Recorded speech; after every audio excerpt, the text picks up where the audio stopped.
Welcome to Movie Dumpster Season 9, Episode 1. Today we're talking about Freaked from 1993, directed by Tom Stern and Alex Winter. And is this the greatest punk rock comedy you've never seen? It definitely is. I'm Joe Lascola. I'm Sean O'Rourke. I'm Matt Cannon. Welcome to the Dumpster.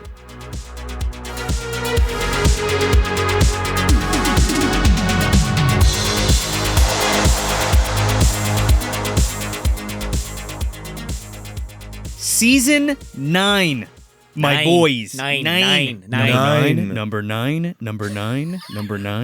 You turn upside down, it's even cooler. You should. What if 6 turned out to be a 9? Oh. Or what if you put a 6 next to a 9? Oh, then you're licking parts, man. There you go. Oh, God. You could turn these DVDs upside down and have a party. You're fiddle faddling. All right. Get your That's right. Get the proverbial freak Start on. Throwing it slow motion, fiddle faddle, just floating down. Oh my God. We're like a minute or two into 2026. I'm already laughing and crying at the same time. So I guess Freaked is an apt one to start with on that note. One that's been on the way for a very long time. I think since the inception of this show, but they finally fucking put it out on Blu-ray after how many years? We talked about this for a long time, and we'll talk about the releases and stuff like that as we get into this. But we want to welcome Matt Cannon to the show. Hi. Actually in the dungeon, sitting here, hanging out with us. It's so great to have you, man. It's great to be here, man. Thank you for asking me to come down. We didn't zap you in from Innercorp this time, but maybe you'll expand on that.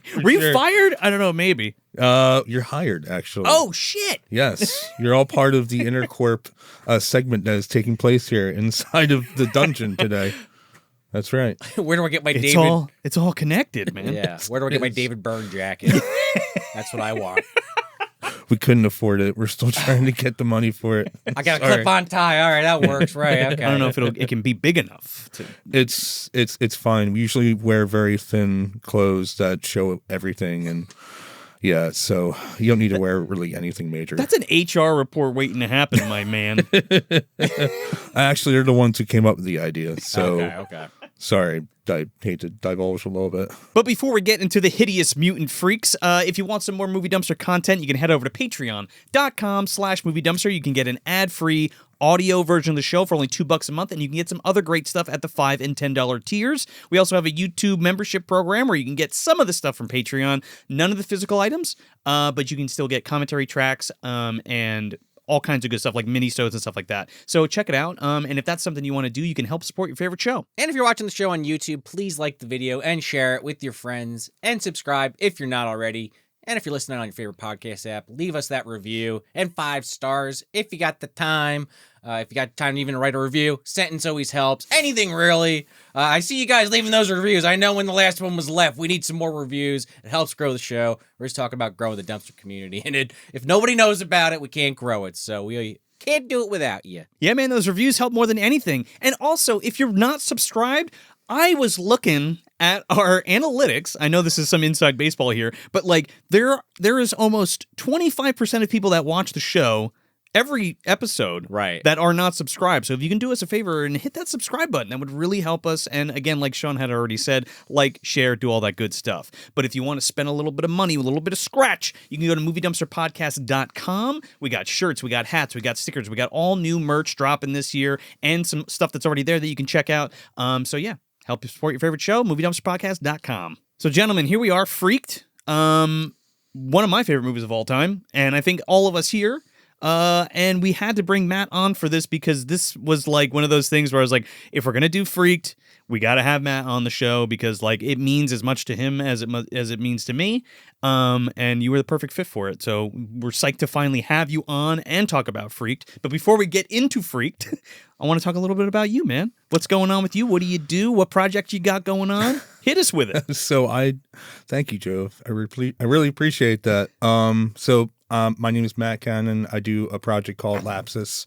I've been doing it for about, I think like 8 years now. And it's kind of adapted into this thing called Welcome to Innercorp, which is a sort of weirdo comedy performance about 2 self-improvement coaches. They're more like team building exercise coaches who basically lose their mind on stage.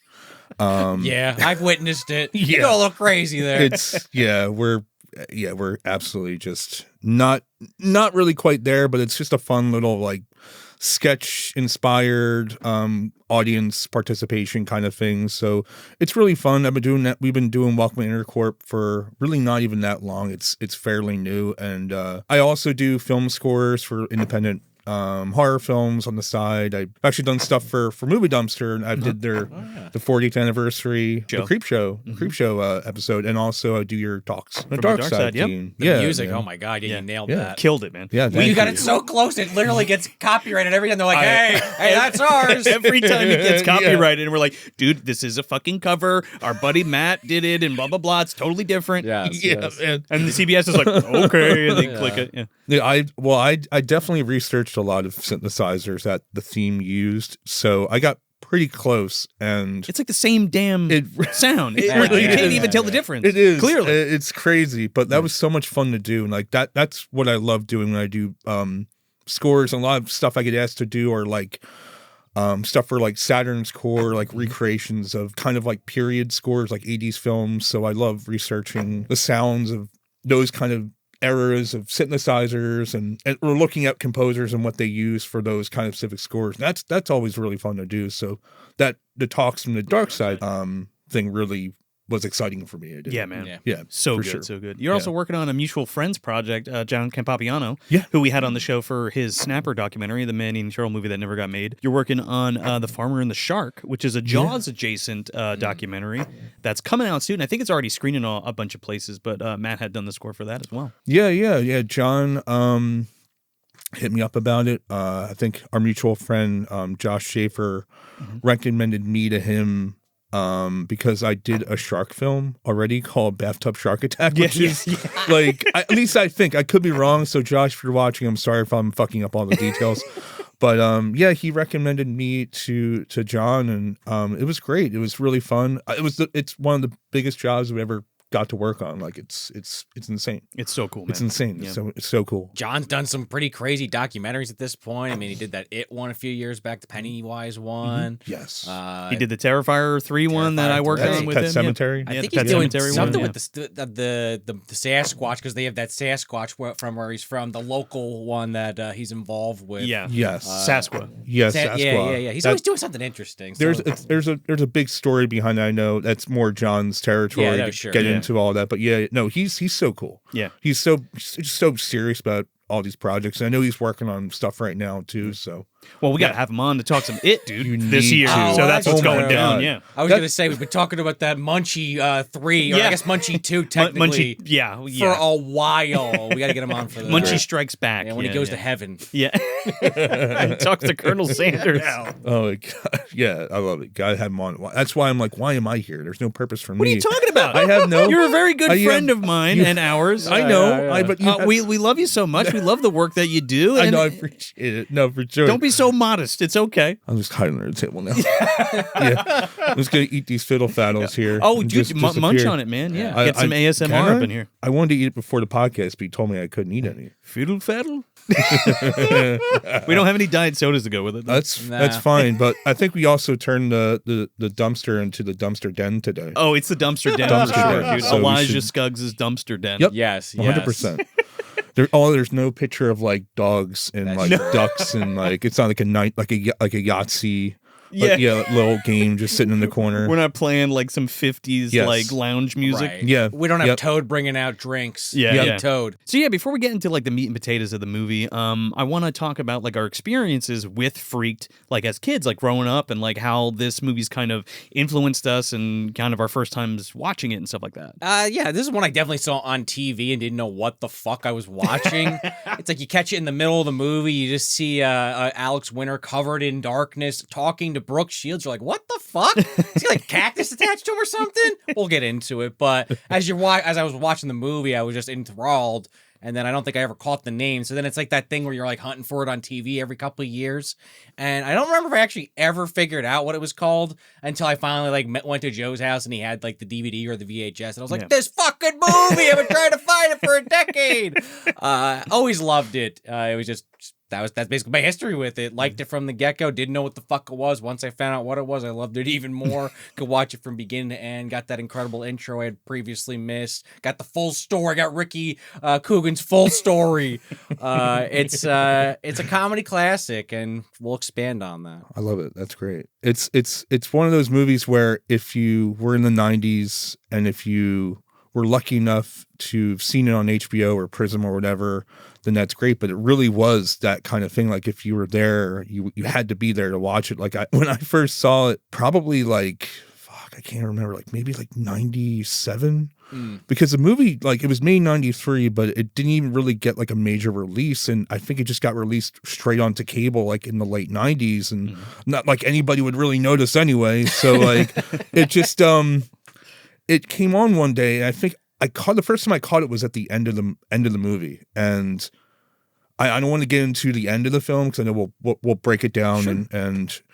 But like it was like, what the fuck am I watching? Like, what is this movie? I think like, that might have been the same experience I had, Matt. That final scene, you're like, what the fuck? Because that's really like a strange scene to walk in on, honestly, the end. It didn't make any sense. It felt like a sketch comedy thing you're watching. And like we there's also connections to that with Freaked. But like one day, I think it was in my band practice, back in the 90s when I played in a really shitty hardcore band, we took a break and we were all just like, probably at my house, we were just watching TV and it fucking came on from the beginning to end. And it just was like, you felt like someone just fucking punched you in the fucking skull and just kept like ramming the fist right through your head, man. It's just one of those movies that does not stop. Man, I have like this is one of those movies that I have like a vivid memory of seeing for the first time. I remember, so my old man, we had two TVs in the house at the time, right? So there was one in my parents' bedroom, and then there was like a giant like console TV in the living room. And I always had my video games, and he didn't want me on the big TV when he was watching his shows or whatever, his movies. So he would stick me in his bedroom, and I have like my Nintendo hooked up or my PlayStation or whatever. Jeopardy's on, get the fuck in. Yeah. Well, like, because I wanted to play the game, so it was like, okay, go hang out in there. But I would also watch movies in there too, like what I wanted to watch. And my dad was also a cable guy at the time, and he had the black boxes. So like, we would get all the free cable stations. So one of those stations was HBO. And I remember like vividly sitting like cross-legged on my parents' bed and watching this TV that was like up on a nightstand and like this little and like this little tube TV, man, and like just that whole crazy fucking intro with all of the claymation and stop motion and stuff, and it just blew my mind with like Henry Rollins playing over it. Yeah. And I was just there like, holy shit, like this is incredible. And then of course, like watching the whole movie with like all the makeup effects and stuff. I mean, this is one of those movies that's really attributed to my love for special effects, makeup and stuff like that, and kind of has like shaped even the way that I ingested comedy, right? So this movie was like super funny to me, but also it's borrowed for so many like other like older things, obviously, that like inspired Alex and Tom. Yeah. And then I kind of found that stuff later after that, But like this is the time where I'm like listening to Green Jelly and Guar and shit, man, and like all of that stuff. Kind of, when I think of like the Three Little Pigs video, or like Primus, like Sailing the Seas of Cheese. You know what I mean? When it was like when it's all like stop motion animation. It's like I'm sorry, it's like 96, 97 for me as well. I'm a little younger than you, but I was like 10 or 11, Sure. It's like there's like a Bruce Bickford kind of feel to like the mentality of the way this movie kind of acts in a way, like a 200 Motels Zappa thing. It's just it was just fucking insanity, and it was like it's colorful and just crazy and kooky and lots of just, I don't know, just madness happening, like you guys are saying, like on the screen. You're like, what the fuck am I watching? It even has like a hint of anti-humor kind of sprinkled throughout. A couple of gags that I'm dying at, that it's like, this isn't gonna land for everybody. Like I get kind of shades of like early Bob Odenkirk and David Crosby stuff. Mr. Oh my God, yeah. Like Tim and Eric come to mind. 100%. Early Adult Swim. I mean, that's like maybe 10 years after this, but that kind of stuff was starting to cook or come into more fruition attention in the public eye around the mid-90s. This movie, we're going to talk about why that didn't happen, but this movie could have exploded with the right marketing. Oh, 100%. For sure. And and they kind of pioneered that stuff, Alex and Tom, which we'll talk about. But yeah, so I guess let's get into it. So this is directed by Tom Stern and Alex Winter. And you famously know Alex Winter from Bill and Ted. I mean, that's like, if you don't know who he is, you know Bill and Ted. Everybody fucking knows Bill and Ted. 69, dude. 69, dude. Coming back. Wild Stallions. Yeah. We brought it here first, folks. Season 9. But Alex and Tom had went to film school together in New York. And they did a lot of like alternative film projects and like short films and stuff and like comedy and stuff. So they had been friends for a long time doing short film stuff and writing together, and they're writing partners and stuff. And they always wanted to kind of make movies and things. I think Alex had moved to LA to start his career and ended up acting. And then he got into like the Lost Boys and then like, Bill and Ted and stuff. And then him and Tom had an idea for like an anthology comedy, I believe it was. And like they also had done a film that had been on like broadcast cable, and like Sam Raimi had saw it. Yeah, oh wow, that's right. And like they became like really good friends with Sam Raimi, and like Sam Raimi kind of like was like the champion for these guys to try to pitch this movie. So they're trying to pitch this anthology comedy, but nobody wants it because it's kind of going out of vogue at that point. But they end up adapting it for MTV because Alex gets asked to do a fucking VJ spot as Bill, and he's like, I'd rather blow my fucking brains out, but you said it's true. I have this idea for this show, and they loved it, and that became Idiot Box. Which that got the disc here. Yeah, there it is right there. Severin has just released that in tandem. All 6 episodes, which I said to Joe and Matt, I thought it was a lot more, because I remember like that's another one you would catch on TV, because I was bad with that. You had the TV Guide channel, and I don't know, I get impatient sometimes. I don't want to wait for the whole thing to scroll by. I'm like, just check MTV. What the fuck's on? Idiot Box came on sometime. Yeah. It's just incredible. They predated a lot of weird sketch shows that would come on, like The State.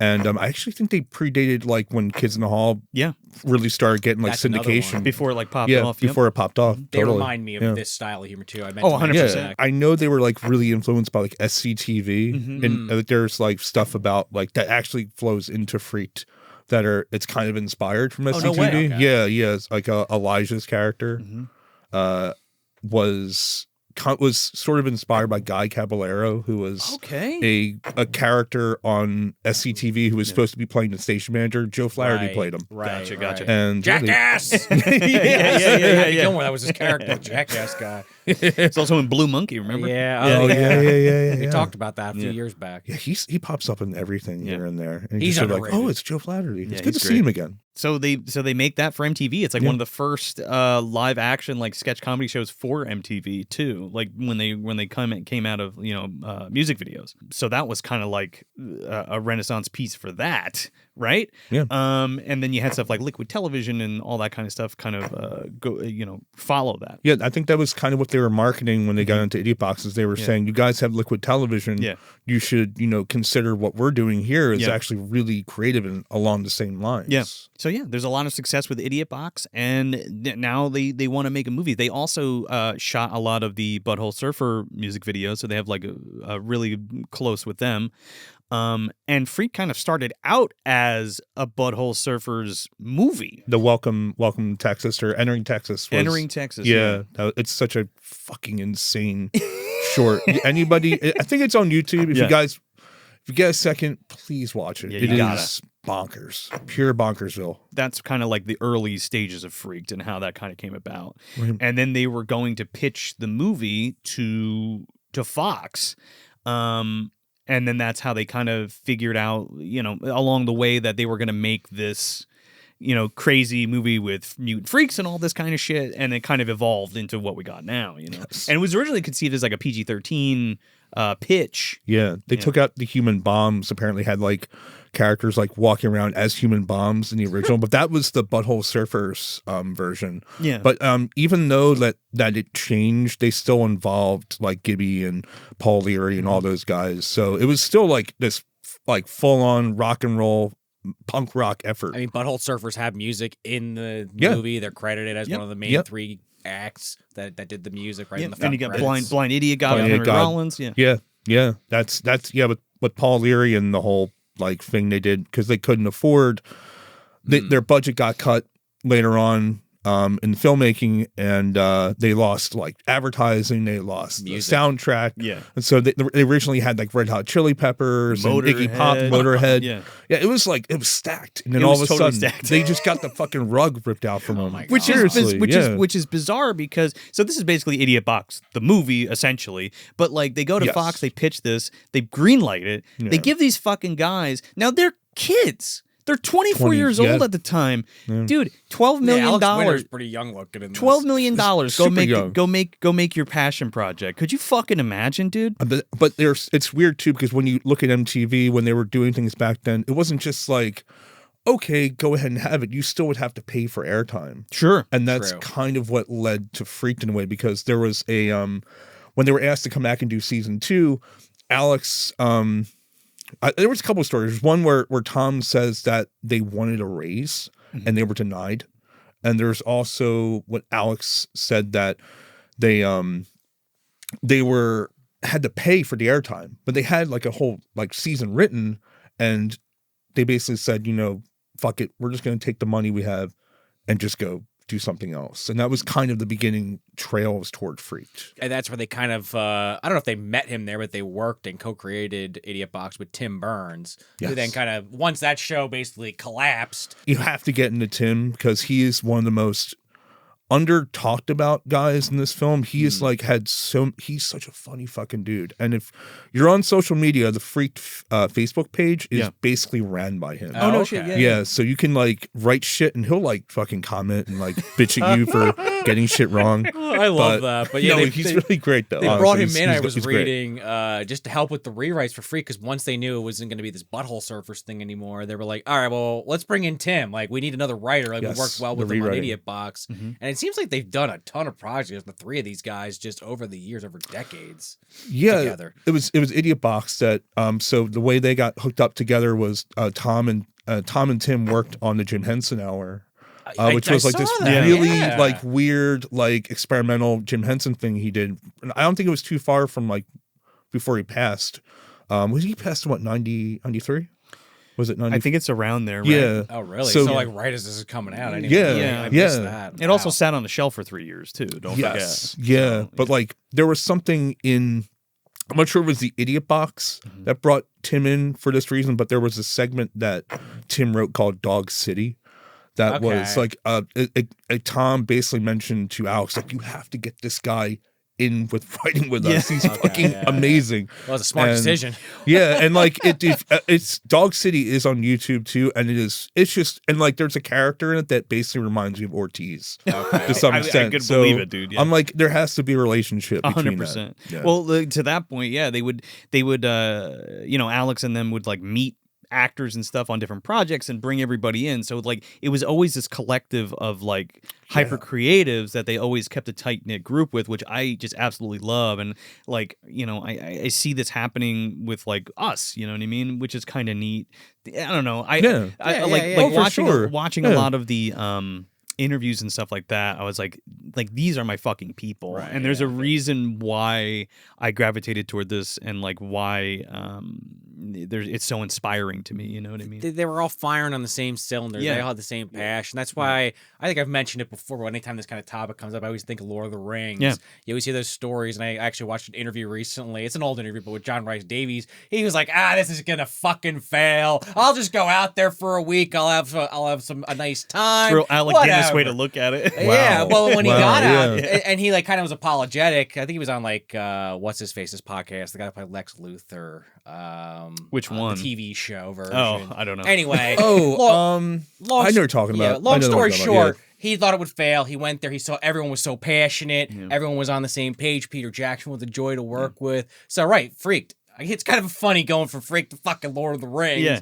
But I'd say it's just when you hear stories like that, even Evil Dead, you hear stories of the set on Evil Dead. Like, That was just a passion project. They were killing themselves. They just wanted to make this fucking movie. Little movies I could, basically. Yeah, and it's not so far fetched because I mean that's where Peter Jackson started with like That's Bad actually Taste true. and Yeah, Brain yeah. Dead and Meet the Feebles, and was a huge influence to Alex, and so was Sam Raimi and to us Huge. too. God, Like, yeah, you're you know actually what I mean? putting it together. So as it's I'm all saying. Yeah, it's all makes sense. together, and Yeah. it's like I mean we've talked about Peter Jackson before and Sam Raimi and how they were like just huge influences on us. We as- got to as get them kids, on the too. fucking show again. We got to do a Sam Raimi and a Peter Jackson. Well, this I've been year. waiting for those I fucking know. 4Ks of his original, the Splatter trilogy to come If out. they don't come out this year, next year, We'll Joe, just we're pull just the trigger. doing it. We'll just Fuck pull the it. trigger, We'll give yeah. them one more year. We'll give him one more year. Well, Freak came out, so Lure him with some fiddle faddle. I Yeah. mean, that's all you need to Pete- do. and Peter some Jackson, Diet you want some Cola. fiddle Peter, stop Yeah. working on World War II documentaries. Not that we don't need that work too, but I want my Just- fucking. I don't do need it- the Beatles no. AI movie. Just fucking put out your old films. About how Zygrod affected the ecosphere. Yeah, that's that's the what one it you need was, to make. right. That's if they're Yes, especially. I yes. don't know why Alex Winter hasn't done one yet because it needs to be done. Zygrod 24 is dangerous. Why is he lending his name to it? I don't know, dude. I heard that shit's I lethal. heard that shit's lethal. Just a couple more things, Yeah. like some behind the scenes stuff. Like Alex had to sleep. He co-directed this movie with Tom, and because the makeup process was so long, like Bill Corso's makeup that was done on him, which is fucking incredible, which we'll get to. But like Yeah. he had to sleep in it Yes. to be able to direct and Oh. have the time, because there's only so many hours in a day and it's like a 4 or 5 hour makeup. So he would sleep in the shit and drive around in it and then come back to fucking work and direct in it and then act in it. And it's just incredible. Just it shows you like the dedication Yeah, that this yeah. guy has 100%. to the craft. Yeah. And it just, oh my God, dude, it just fills me up with so much joy. It makes me think of like Dan Aykroyd Yeah. directing. Yeah. Nothing but Trouble. Yep. And there's a correlation between, like, not saying they're related, but a lot of the development hell that went into doing this movie, it relates so much to what Nothing But Trouble went through, and Wow. that was like.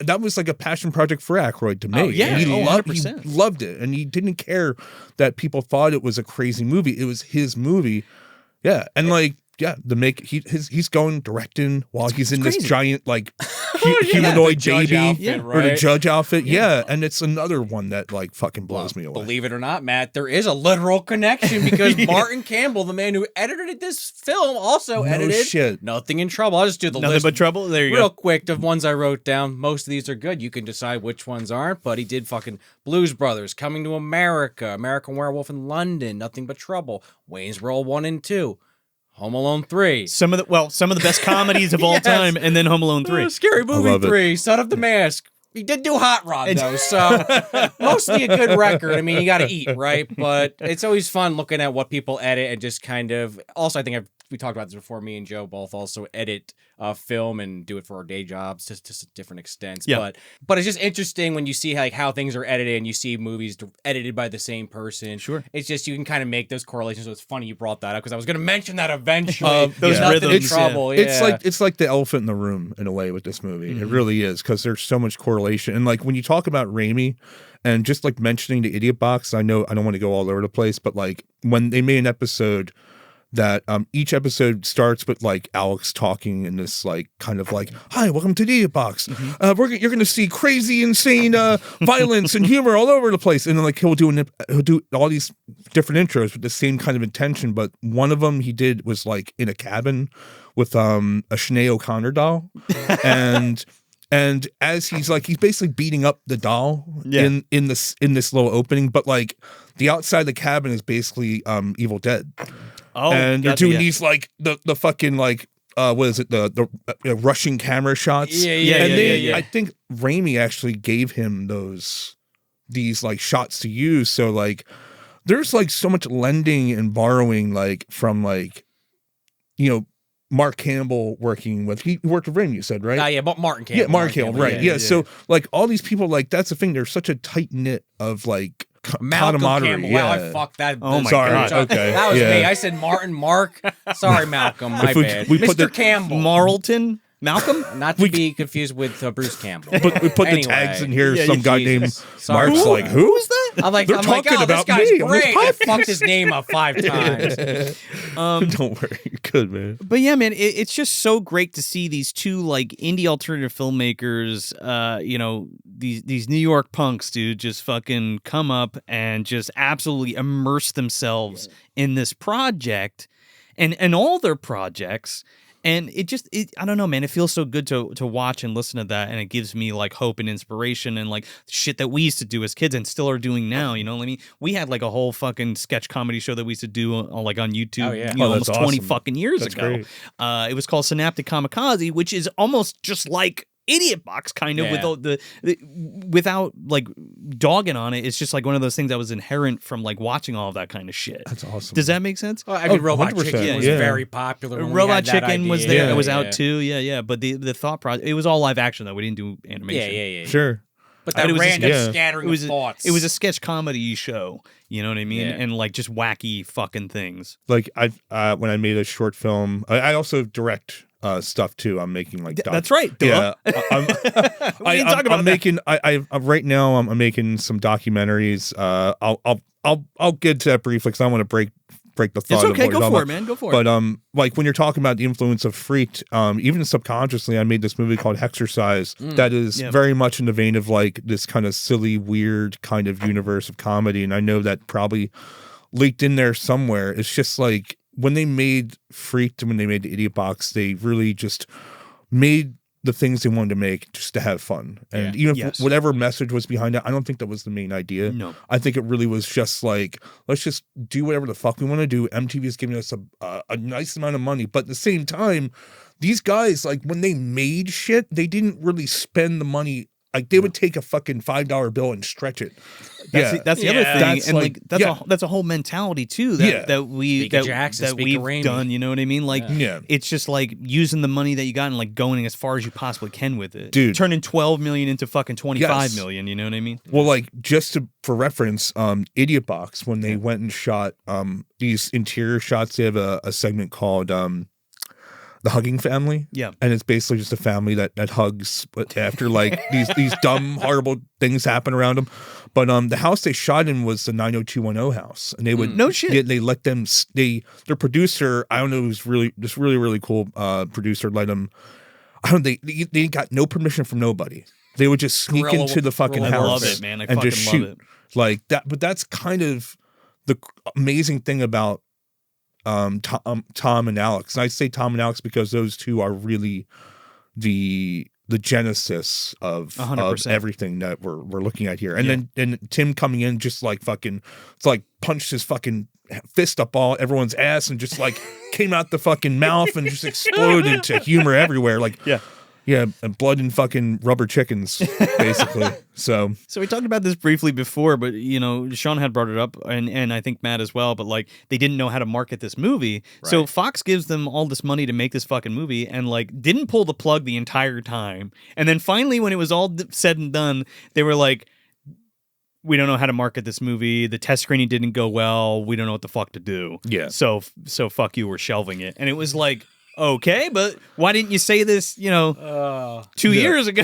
dude, Executives. Yeah. the test screening itself was like kind of it was a nightmare because they had I think it's Pete Roth, their first the first head of who was there. I couldn't remember the name, but I think it might be and then Pete it's Roth. Peter.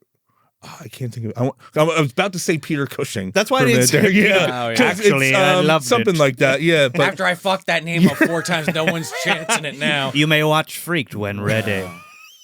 Oh, God. press play now. And Oh, do it. Well, the screening happened. I think it was a scene with like Brooke Shields. It was like the very opening, and this is what I learned from listening to some of the interviews. And the one thing that solidified what made this movie get buried, or the first realization of it, was some like gangbanger in the audience stood up and just when he saw Brooke Shields, he just went, "Bitch," and that was it. Like The executive's like, oh, no. Yeah. it killed the project. That's it, insane. I didn't know Yeah. that little tidbit. yeah, and it like it did something to where like the test audience, they were expecting to see Bill and Ted 3. Right. That And was they were the huge expecting, thing. They were expecting Bill and Which, Ted. Yeah, again, right. another slapstick series for sure, but this goes in such a different fucking direction than Bill and Oh Ted. my I mean, God, yeah. Bogus Journey's more akin, but yeah. Well, right, yeah. But again, but Alex Night and had day's the point. Alex had more Right. to do with that as well, Right. behind the scenes. But the producer at the time that had championed them and Freaked was like, "Fuck it, we'll just take it and we'll treat it like an indie movie." And so they went to different film festivals showing it as like a midnight movie, and that's where it kind of got its second wind. Didn't get the marketing that it needed, but that's where it was able to be picked up and put on like HBO and have a VHS release and all that kind of Because stuff. I saw that it was like pulled from almost every screening all over the world. It did not fucking screen. Yeah. It did not get It was- theatrical release, and it was supposed to. New York, Los Angeles, and they had like a little bit of publication like Warzone Yeah. for stuff, and I think that's really great to see them like, even though the movie didn't move for years, it's still like something that all the cast and crew were like, it was the most fun they've ever had making a movie, And they Like, know that the movie's yeah. good. Like, Yeah. it just needs to get out there. would Yes, be like yeah. would have been loved to be a fly on the wall. Not really, because it's fucked up, but just to see the reaction to Alex, Tim, and Tom when it's like, yeah, 2 screens, one in LA, one in New York, and that's it. Yeah. We don't know why it bombed though. yeah. Well, they went around to make sure that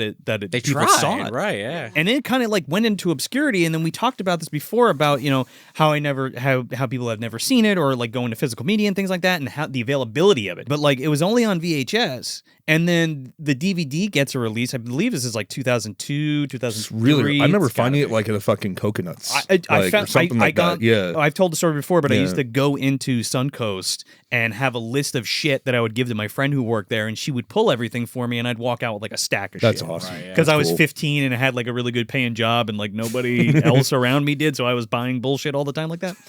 So when Anchor Bay had gotten the rights for this and put it out on DVD, which is way out of print now, as yeah. well. That's like a $200 disc if you really want it. When it came out on DVD, everybody went nuts, and then they toured the film again and did a bunch of showings for it and all that kind of stuff. And it's a great disc, right? Yeah, It's there's awesome. a lot of Yeah. interviews and behind Yeah. the scenes on there. Goes out of print. That's it. And then for another fucking 20 or 30 years, you can't get Freaked on streaming, and if you don't have the DVD or the VHS, you're fucked. You have to get like a bootleg copy or borrow it from your friend who's got it. Or you know? hope you can find it. Someone just uploaded it randomly Yeah. and it hasn't been deleted off YouTube yet. Yeah. Yeah. I mean, sometimes you get lucky with that, but that's a fucking crapshoot and a half. Yeah. And the VHS itself is like $100. Or It's something a hard like to that. find It's so tape hard to find. too. So all that being said, what really makes the brand new 4K Umbrella release special? I mean, that motherfucker is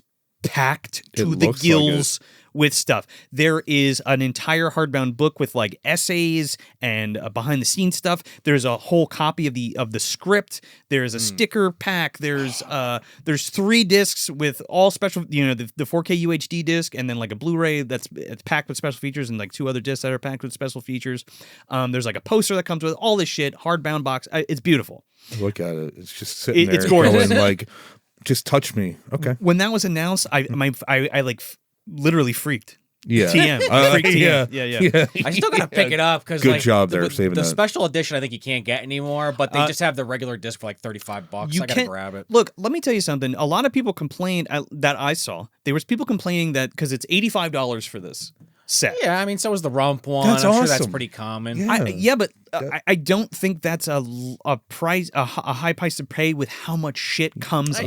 I mean, Agreed. we're talking about brand new commentary tracks, brand new interviews, never before seen shit. The entire work print of the movies on there, which we'll talk about. But like, it's so cool. good. I'm gonna say a couple more things, but I really implore you to pick up the special edition with all the shit in it, because there is like 10 or 12 or 15 hours worth of shit Matt's on there gonna to walk go off through. I'm going with to pick your it up right now.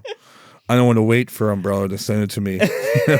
I mean, there's just so much stuff on there. It's totally worth awesome. picking up. Yeah, it's And great. Umbrella, at least the few transfers I've seen to there's Mario Brothers and a few other Oh, it's things great. are Oh, that's always right. Yeah, they amazing. did do They that. did the Mario Brothers Yeah. one too, which was awesome. I mean, Umbrella's great. Australian companies, so if you're outside of Australia, you got to pay a little extra usually, but Probably Now worth you got to it. pay a little fucking Yeah, extra yeah. for sure. Or you get it from like one of the people like Diabolic DVD or someone, a third party. Highly recommend Diabolic. We've had Jesse and his company's awesome, but he's also like sponsored different things for us. Definitely go to Diabolic to pick up like Arrow stuff or Umbrella stuff or any international stuff. And their customer service is awesome too, and the prices are great. Can't beat them. Idiot Box and Freaks that weren't really together. Yeah. And yeah. I mean, it's great that Severin did it, and they, dude, the artwork on this it's just as bonkers and like Encapsulates it. it Yeah. really does. But like, it's so weird too because Squeal of Death is on here. Is it on here as well? I think it is, yeah. Squeal of Death. Yeah, I'm Squeal of pretty Death. sure. Yeah. They're short. It's also on here too. Oh, is it really? So like, I You mean, got like, 3 copies of Squeal do of not Death. promote Squeal of Death on any of the DVDs because that's not what's going to sell it. But like, they're all on But it's there. there, But it's and there's there. other Yeah. short films and all kinds of crazy Yeah. shit on there. So cool. Yeah, it's really amazing. good stuff. But the reason I brought up the Umbrella release Yeah. specifically is because, we had that span where like 30 years or so Right, that you yeah. couldn't get it on fucking physical, and the reason was a Fox thing. Really? But then Disney it makes sense, But then yeah. Disney bought Fox, and Alex went to Disney, or Alex and whomever else, I guess Tom, and they went to Disney, and Disney was like, yeah, we love the film. Here you go. Here's the rights. Do your thing. great. And they were able to get the film elements and all the shit and make this beautiful set, man. It's Right so place, cool. right time, I guess. It- Finally, someone that was willing to say, yeah, okay, we'll make a deal. They've been talking about this kind of release for years, ever since the Anchor Bay release. It's been like, because there's so much stuff on this release, and just like even having the screenplay, like the screenplay's on here, but you have to like have a DVD drive to put yeah. into your Right. you know, Remember that shit? Yeah. Yeah. DVD Instead of ROM. Yeah, Instead of DVD just a ROM. little book, right? You Yeah. can pull out and flip through if you want to actually read Well, it. Yeah. if you guys really need Intercorp installing DVD ROMs, so I thought they were on floppy. well, we upgrade. It's the 90s, sir. Okay. Oh, okay. I'm When's sorry. the zip disc coming Okay. out? Get the zips. Get the error right. Last couple things before we get into the full review.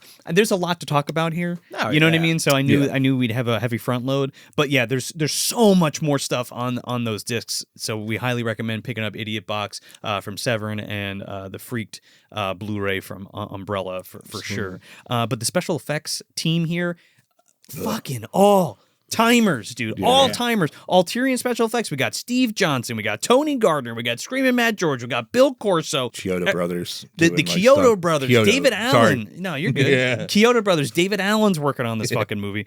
You also have Chetzar and David and Brian Pennicus and Eric Feidler. Like, I have to mention these people, man, because like, and more. There's more than that, but just Yes. like incredible team. That was the here. budget, I think, of Yeah. this movie was spent on the effects. Oh, 100%. Yeah, And yeah, Alex yeah. has said that, he's a big fan of practical effects and prosthetics and things like that. So, like, that was very important to them to do that. And it's kind of the magic of the fucking movie. And what the best part about it was that they had months of prep to build these things and make sure they worked and to figure them out. So they had a lot of prep time before they went into shooting, which I'm a big fan of. I prep love time. that. That's fucking great. Well, especially for some of those sequences that involve stop motion and claymation shit moving Yeah. around, you kind of got to know exactly where to stand.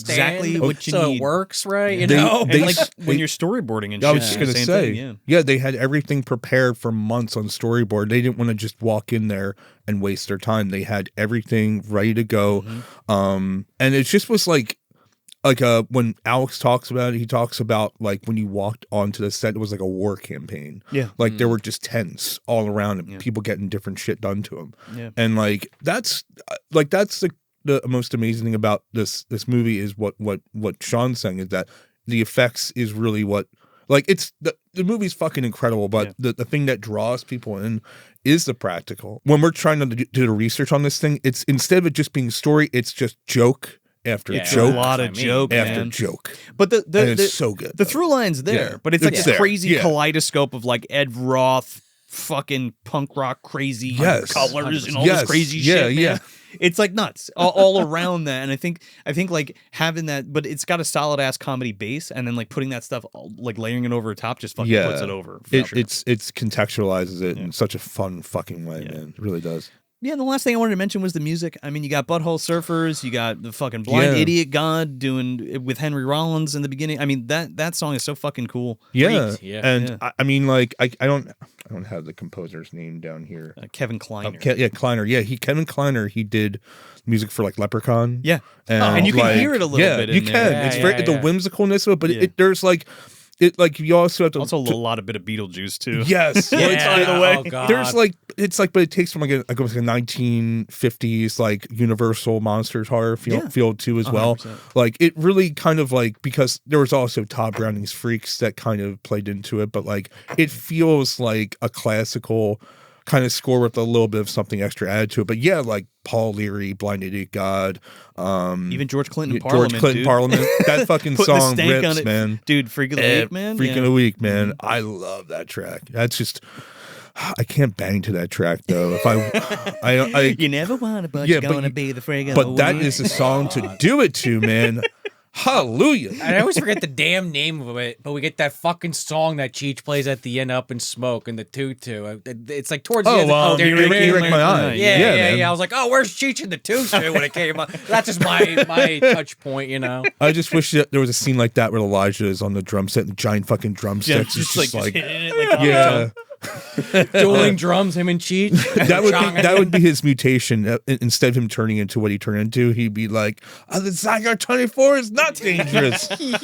Pure rock and roll. Okay, after 50 minutes into the episode, can you give us the plot crunch for this movie, please? Yeah, you're the guest, man. Holy we always ask the shit. guest. It's about Ricky Coogan, a Hollywood slimeball who gets hired by a company called EES. Everything except shoes. Everything except shoes. It has to be that kind of company, right?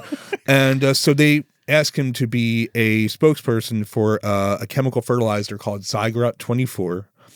And so he does take the job and ends up going to South America to promote it with his buddy Ernie, and they meet up with a very colorful activist named Julie, who they get pulled into they stop into a sideshow freak show or a roadside freak show. Right. And and everything just starts getting chaotic from there as I find out that there's some relationship between Zygarde 24 and Freakland, the place they just arrived at. So some shit's about to go down, some Freak of the Week kind of shit. There's cool freak show. Let's check it out. Exactly. We're all the weirdos. There's no clown with fried chicken at this freak show, unfortunately. No. He's a little further down the road. There's a two-headed chicken, though. That's for sure. true. He's going to eat Yeah. that. Captain Spaulding's going to eat that chicken. Yes, he was. He was. So we talked about it before, but like the intro to this is just so awesome, dude. Oh my God. David Daniels, yeah. David Daniels is claymation stuff. It's just Stratacut. Fucking insane and so awesome. Like it's so captivating. Like it pulled me in. Like again, when we were talking about watching as kids, it was just like whoa. It is insane. Yeah. You guys talked about it a little already, but he did Pee-wee. He did a lot of stuff with Pee-wee. He did stuff for like Peter Gabriel and a lot of music videos. But his style was so unique. And I got so into like looking at Stratacut, I actually tried to do it, and I had like pulled up one piece of clay because what you're supposed to do is you're supposed to like take a bunch of clay from like the middle and work your way out and kind of form it in like weird like crimped ways and then cut it. And like I had it and I just went, I can't fucking do this. It's like a whole insane. It's like a whole brain process. Like you have to be able to think. Yeah, in the way that it needs to be done, and it's super difficult. It is like a few steps ahead almost. Yeah. Or like how it'll look like from within to out. Yeah, you know what I mean. Yeah. It's like the way he does it. It's like I know he will cut. It's basically a giant clay loaf, and he'll cut the loaf, and he'll pull the He'll either put the camera on a table and having a piece of paper underneath of it. As he cuts, he pulls the piece of paper closer to the camera, so it looks like it's kind of staying within like the shape. But he'll do stuff where he'll like deconstruct it, where he'll go off to the side and actually watch the loaf like like morph and whittle down. And it's so cool looking. It's incredible. Incredible and it's super artist. interesting. I mean, it's really great. And it's like every character gets like their little caricature of it. Oh my God. Little teases to what might happen to the character. Once you watch it, you're like, oh, okay, that's pretty good. I You love get that kind two-headed of shit. chicken too. Yeah, he's Like- in there. Yeah, or it. We don't know. That's the fun part about that movie. The opening, it's like I love when you watch a movie and there's like an intro where it's just the cartoon versions of the characters and it's like so these good. weirdo fucking like it is like it's like you said, man. It's like everything that they basically become, like or to some extent, like Julie's getting like her tongue's coming out like her fucking eyeballs and shit. Something's going on with Brooke Shields that might be relevant later. They're like throwing stuff up and people's heads are ripping in half. Ray Barker's spitting up like fucking dollar bills and it's great. And Nosey's there, but fuck Nosey. If you want me to talk about Nosey. What? And the farting guy. What the fuck's his The name? Eternal Flame. Flame. Oh my! Every scene, Lee Arenberg, we're having a serious conversation. In the background, I'm like, this fucking Fire guy. in the hole. He's been in so much shit, dude. Yeah, Seinfeld. He was the parking space. Yeah. guy, was he? I love He him was in, Where he's fighting George on Where it, he's fighting right? George. Oh god. I love him in Tales from the Crypt when he's like the record. He's like the producer there. Oh, okay. I didn't see that one. No. Yeah, he like runs that club and like Iggy Pop's playing and shit, and he like that's and he awesome. hears Sam Kinison in his head like his conscience because he's gonna like steal the money from like this fucking save Venezuela or some shit. Oh, fund. that's great. Sounds Oh like an my amazing God. episode. Sam Kinison It's- just in your head And yelling he's at like you. screaming, and he's like, "Don't do it!" And he's like shoving a fucking shoves. It's great. It's a great episode. God. Katie Seagal's Get in Sam it. Kinison out of my fucking eardrum. We'll get there. But he's That's also great. in Dungeons and Dragons that we covered too. Oh, He's the you fucking remember? dwarf. That's cool. He's the fucking god. He wants a fucking elf or something. Yeah. Beard women have beards too. He's, Dwarves. he's talking about dwarven women. Some you can hang on to. So yeah, we put the he's clip a- at the end of the episode. It was so funny. He's a dwarfy kind of guy, I guess. Yeah. He's funny as shit. He Oh is. my He's great. God. He was in the Idiot Box too. Oh yeah. Yeah. He was a regular with him and John Hawkes. Okay. John Hawkes is a cowboy in this, I believe. Yes, he is, Yes, yeah. he was. Yeah. We just had John Hawkes on the show for Night of the Scarecrow Night because of he's the in that Scarecrow. as well. Yeah. Yeah, That's Benny, awesome. Benny kept saying it's just John Hawkes. It's just fucking John call him Hawkes. John It's Hawkes, it's just award-winning John Hawkes. Don't worry about that guy. Don't worry about it. No NBD. I looked that up. I'm like he sounds really familiar, and it's like, oh shit, John Hawkes, and then he takes the makeup off at the end. But don't worry, guys. The flying gimp has been destroyed. You can return to your homes. And Maybe that's what lost audience members. That was the first they- line in the movie. They're like, what? It's like a deep cut from Idiot Box. No, isn't it? straight is up. it? Yeah, it's Eddie the Flying Gimp was a character who basically was Alex played, who kind of like Cornholio, like he'd put like his shirt on his head. It's just a shirt over his head with giant fake teeth and be flying around. And it was mostly around. It was like a 1950s family, and they would basically would wait for Eddie the Flying Gimp to come help them out with their day. Yeah, and now I gotta watch that. 'Cause yeah, it's been a while since I've seen Idiot Box. It's I completely great. forgot about that. and he was killed in an episode, so it totally man. connects to because it. it makes me think of Kids in the Hall, Brain Candy. Because Yeah. Flying Pig. yeah, he comes back, but like Oh, that what movie. a lineup! That movie's funny on its own, but if you watch all the Kids in the Hall, the you get all the movie's great. callbacks. You're Yeah. like, Yes, it's just 100%. better because of Well, that. it's weird because just not to when they made Kids in the Hall Brain Candy, they Well, said they also tanked their careers. They all Yeah. hated each other. No. That's Well, one we could cover one day. Eventually. honestly, it Definitely is want such to. a sad, crazy story. It But is. when they had characters in that movie, they didn't want to do any of their characters. But that's actually bullshit because there's two characters from the show, which is I could only call them the white trash couple. Yeah. It's like, you could say goodbye to this, and he's like, "No, baby, I need it. Never name Romeo." Right. Like, and There's Mark- a couple callbacks. Cancer Boy comes back, which Yeah. was a Yes, controversial. yeah. character, shocker. That's what killed. That's what kind of killed Kids in the Hall Brain Candy. But yeah. that's for another. They died on episode. that hill. Yes, we'll come back to yeah, that. absolutely. So yeah, we're at the Sky Daily Show, hosted by Sky Daily, who is Brooke Shields. Yes. Yes. I kept forgetting it was Sky Dale. I'm just like, Brooke Shields back. Yeah. Brooke Shields back. MDU, whatever. So she's interviewing Ricky Coogan, who's Alex winner, of course. They haven't got that light fixed yet, Sitting though, there guys. in silhouette. Yeah. And he's like he's a- coming forward after this hideous disfiguration to tell his story, and he's in Like silhouette, a 60 minutes Yeah. interview, man. like the Ricky Coogan story. Right, yeah. They don't alter the voice though. Yeah, he's like, "You want to hear my whole story?" And the crowd is like, again, like a Tim and Eric sketch. They did this so many times, like the fake audience members, like, Yeah. "Oh yeah, I love it Yeah. so much. You might know him from those ghost dude movies. Oh yeah." He had the whole nation saying "boo, dude." And Baker's Dozen is The TV Baker's show. Dozen, yeah.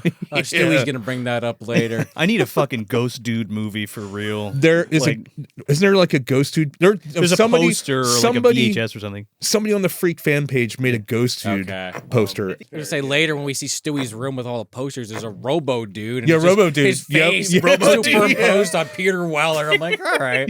just to give you the what kind of comedy we're dealing with here. So Brooke Shields is like, oh, Ricky Coogan, a name that could strike fear into the hearts of young children. Right. And he goes, Ricky Coogan, and then you hear in the background. But he mentioned his name like 3 or 4 times. And there's no scream, but that's it's fucking so great. fucking good. Yeah. I love it's how very slapsticky, very airplane or Naked Gun type deal. Yeah, absolutely. He starts telling his story, and we get like the slow zoom, and he's like, "Yeah, I made a deal with the EES company." Oh, everything except shoes company. Yeah, and then they come in. Here comes Bill Sadler. Will Sadler, baby. As Dick Bryan, and he's like the sleazeball CEO for the company. Man, Bill Sadler is so fucking great in this movie. Perfect casting. Yeah. He, of course, played Death in Bogus Journey. Bogus Journey, right? My favorite's Demon Knight. Yeah. But yeah.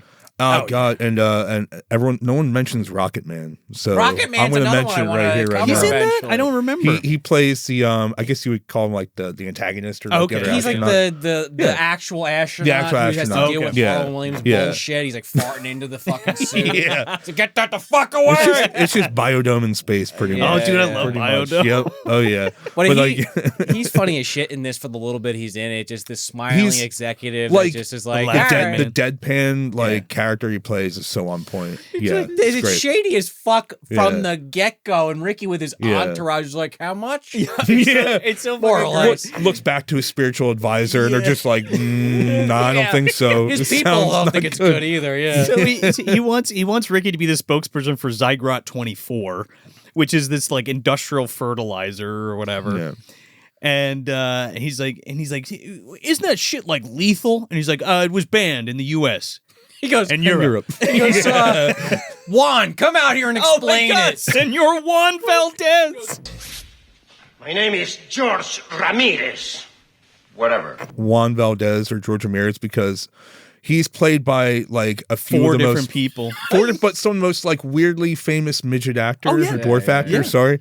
But yeah, you got Deep Roy, who plays one of them, and then Michu, who plays the Michu. last one. He's shrinking. The show. Oh, there's nothing wrong with this formula. I've been working on it for years in Venezuela. It's so Cuts fucking- back, he's shorter. He just sits down and like whatever they did to Mishu, they just like tanned his fucking They face. put him in brown they face, made- dude. Oh, It's I know. hilarious because he's like white European or some shit. Yeah. I was looking for Nelson De La Rosa to show up. He didn't quite make the ticket. He would have been one of those transformations, the pig guy from Dr. Moreau. Yeah. Arturo Gil is in this. He's in it later. Dick is trying to convince Ricky to do this by bribing him with money, and so he first starts out with, "Let's make it 200 million," and he goes, "Dick, sounds great. Okay, I hear you. Let's make it 5 million. That's if the board agrees." And like he has all the board members on like these like strings with their arms. They're all just like these like corpse old men just going like. He like pulls a lever, and they all, like, pull their hands come up. The Just satire controlling it. Yeah, commentary is just fucking. it's so right in your face. It's so good. Yeah, kiss. and but the swish pans they do The from swish like pans. they do it from like Mishu. You hear noise Mishu's going like, you hear like but it's so good. the sound design of this film is something I want to say is probably like masterclass. it's it like is. the comedy timing of it is like insanely perfect. So yeah, so just like good. yeah. But like we were saying though, it's like they're even his advisors like seem like it's a bad deal, and they're all like stereotypical LA types. Like they're all different stereotypes Yeah. when you look at them. Yes, yeah, but yeah, they're yeah. like, "Are you sure it's safe?" And they look at the guy who shrunk, and he's like, No. and he's like, "I'll take it." And he's like, him and his friend Ernie. Yes. He's like, "Yeah, Ernie's gonna join me." But they're going to Santa Flan, and we missed this joke, Oh, yeah, which is one of yeah. my favorite jokes. And Yes, he's like, yeah. it's like, what kind of name for shithole country is that? And he's like, it's named after the patron saint of creamy desserts. Yeah. Well, that's when he starts ranting, and the voice keeps going higher as he shrinks. Yeah. I personally supervised its development. No potential dangers have been investigated. Crackpots, all of them. Yeah. But Michu was Alf. Yes, He that's played, right. he played Yeah, Alf, yeah. and Deep Roy was the teeny weenie from Neverending Story, That's and of right. course the Yeah. Oompa Loompas in the remake. In the Yeah. remake, Of Charlie. Charlie, yeah. And I think Michu also, he was in like Warlock 2 and Waxwork. Yeah, it's great. Right. Oh yeah, Waxwork. The first guy is Henry Carbo, but I don't know what he's from. Yeah, I tried to look some of his stuff up, and it was like he's like a straight Spanish actor. Like I don't know, but he was like, apparently he came in like really passionate. Like that was something they were like, whoa, this guy like really did good job. But that's the great thing too, is like even this movie is so insane off the wall, like you still got to kind of play it straight. Well, we go to the airplane, a classic airplane scene. You get these in the 90s a lot, I So feel like. good, yeah. Him and Ernie. Michael Stoyanov. Yeah. Who hasn't been in a ton of stuff, but he's always memorable in the things he does pop up Blossom. I know he was in Blossom, and that's what I remember him from. That was like so weird when I saw him pop up. I'm like, it's fucking dude from Blossom. He's so fucking funny in this, man. He's walking around with a fake hand in his fucking pants while Morgan Fairchild comes up playing the stewardess and is like, is everything okay with your friend?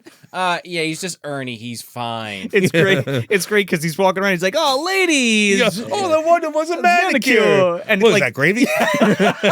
Dude, there's like this old Asian woman sitting in the chair, and he walks over and just hits her in the. He goes, "What is that, gravy?" And just hits her right in the face with it. That poor lady. Funniest fucking thing. She thought she got out of that situation. She went to go take a shit. She's like, I gotta get away from these people. Little did she know. That is like, Ernie's line. This star's a pimple. Then I scratched it. Hey, Coog. His Nimrod. Doesn't he call it that a bunch of times? His Rod. Or His Nimrod? Rodney. I think that was a Three Stooges thing from what I hear, but like you hear Rodney and Porked a lot in this movie. Well, him and Julie have the Three Stooges routine the whole movie. So it is so great. It's like it never gets old. Well, he's just also like a sexual deviant. Oh, he is. Yeah, that's it basically. Yeah. He just all he wanted was a fucking a large Rodney. Yeah. So yeah, like Sean said, Morgan Fairchild's there for some reason. Can I take your bomb, sir? Cameo. Oh my god! When the lady takes the guy's bomb and puts it up the thing, she's like, "Is that your luggage up there?" And they're like, "Yeah." And he's like, "Is that your disgusting little troll, Stewie Clark, Rick?" This little fucking like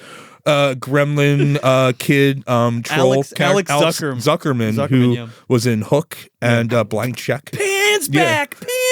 Oh, he's that kid, right? Yeah, he's adorable though, man. It's, like it's so funny, but like they like made him such a like an Alfred E. Newman cartoon character. Oh my god, he's got these big giant fucking ears, these buck teeth. The most annoying crazy little kid you could possibly think of, and not to mention that Alex Winter again is an asshole, so it's the oil and water situation. And he's like obsessed with Ricky Coogan, and he's like, I got a rare Stilly on the baker's dozen. Can you shine it for me? They fucking go to run away, and that old Chinese lady, she's in the bathroom, and they rip it open. She's like, oh no! They're like in there, stuffed in. They go to hide in the bathroom with this Asian lady taking a dump, and they like smash Stewie's head in the door. And he's like running after him in the hallway, just saying, Rick, and just fucking gets caught through the door. Trying to get an autograph just like, on this woman shitting. As Stewie's like talking, it looks like they're trying to like pull the door closed. Yeah, and it's like crushing his face. And he's like, I heard you're gonna promote Zygrot 24. Why are you letting your name to it, Rick? You used to be good. Yeah, and then he gets flung like Darth Helmet, like across the other side of the airplane. The timing is so good because he's like, "Don't worry, Stewie,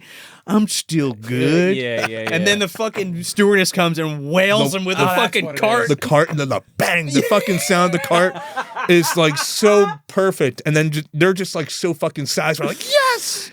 Fucking thank God! He like stands up, run over. He like stands up and like accidentally opens the fucking thing to the plane and like falls out of the plane. So the guy gets sucked out in a wheelchair. Him and just a guy in a wheelchair just get fucking sucked out. And except the stewardess is totally fine. Visual gags out the ass. So good. One after another. We were saying this before. You have then the stewardess calm as hell just walks up, closes it, straightens her dress. And then Stewie's falling for like feels like a minute, and they have this classic shot of like a bale of hay. And you're like, oh, he's gonna land in that. Nope, lands right next to it. Yeah, funny as hell. There's that whole sequence right before where he's like, that's the where may I take Twilight your bomb, Zone. sir? Yeah. It's like if you look to the left, you'll see the Grand Canyon. Over you look to your right, you'll see a panic-stricken little troll. And they rip open the fucking window, and Stewie's just like out of the window like the fucking gremlin in Twilight Zone. Not about the Shatner thing. I just love it because they're screaming, and then he flies away, and then they're just like, yeah. Hey, Cookie, you need your peanuts? No, you can have them. And then he gets up like Kevin McAllister after he does the sled down the stairs. It's just a quick, ooh. Hey, and then, like, I'm okay. Checks his autograph. Oh, I didn't get it. Shit. Then he gets hit with the fucking book in The book hits him, yeah. I heard they had to do that scene like a few times, so they just kept like dropping like books on him. They were Poor foam. Alex Zuckerman, dude. He was such a trooper. That kid was amazing, just what he did. Yeah. I love Stewie as much as like he gets the shit kicked out of him. He's one of my favorite characters. Yeah. in this. And I'm just so laughing much fun. because So good. again, it is beat after beat. We were kind of talking Yeah. a little beforehand that Coneheads is similar in this sense. Maybe not every joke lands, but they're constantly firing them off at you. No matter how funny Yeah. it is. It's like just- every yeah. 3 seconds there's a fucking Exactly. joke. I had to keep pausing because I was like taking notes and I was like, wait a second, I can't put all of these in, but they're so funny. Well, speaking of, the plane comes down in Santa Flan and it fucking explodes. You're like, oh my god! Well, I thought this was a comedy. They're standing there. Well, they're standing there and they're like, Santa spam, the place with hot, loud music and hot sex. Thank Yeah. God And that then the wasn't our fucking plane. plane explodes. Yeah. And That it was, cuts to them. Apparently the guy who did some effects work on Terminator. Oh, really? Did that No explosion? shit. Yeah. Glad that but- wasn't our plane. They see like the fucking wheel go through a car. I in the love that. background. That is so, that shot of like them just standing there in the foreground, just like completely disconnected from everything in the So environment, good. and they just see a fucking like plane wheel just. They're protesting Ricky Coogan because Santa Flan is in South America. Right. Okay, don't forget that. That's why they got the jungles all over, just Yeah. to make sure the predator's out there somewhere, Yeah. Joe. He's a pirate to Zygorat, I'm pretty sure. Yeah. He's the protector of fucking Freakland. Yeah. He's just out there taking care of any stragglers. He's out there. You might not know it though. He actually Elijah made him. Pretty much. Holy shit. I think him and Toad, they actually had a thing together, and they just like broke up. I think so. don't Yeah, know. it was a bad break. Yeah, it was a bad breakup because Toad lives in the forest. I think. Toad's out so- there too, right? Yeah. Toad lives in the den. Him and He lives in- Predator, he they used to- he lives they in the used to den date. now because I think Elijah probably felt bad Took him for in, him. yeah. And took him in. And he's like, well, this guy could do something. I you guess. know, Probably, yeah, the he could. Yaksha, they Be have useful. those pussy throats. So Toad, and the With that Predator. long ass tongue, dude. That is some hot sex. Dude. That is some If I- deep, if that I is was some deep Elijah- passionate kissing. Yeah. He's I would've watching taken though. him He's to- not involved. He's not getting the frog tongue down the Predator. No, He's he's a cuffed. voyeur. I would have Yeah. took him to the den, right into the den. That's a visual for you guys at home. Yeah. Fiddle faddle. But before we fiddle faddle anything, let's talk about Julie. Megan Ward. Yeah, plays Megan her. Ward, who's great. She's in the Transfers movies, and I actually saw her first in this, and then I saw Transfers, and I was like, there's Megan Ward. I love this gag though because everyone's protesting the Zygrod 24 and Ricky Coogan, and there's this one guy who pops up a few times in the film, this lost protester with the I like Ike. Yeah. like looking around. There's like a little girl with a sign that says Ricky Coogan sucks shit. Sucks shit, yeah. Oh, real quick, Megan Ward's also in Arcade. A bunch of full Yeah, moon Arcade's stuff. great one, Arcade, yeah. Crash and Burn. She's got a pretty Yeah. lengthy IMDb. So a lot of full Yeah. moon stuff, which was cool. So Ricky's like, ooh, she's so hot. He like sees her in slow motion. yeah. And he's like, I got a better idea.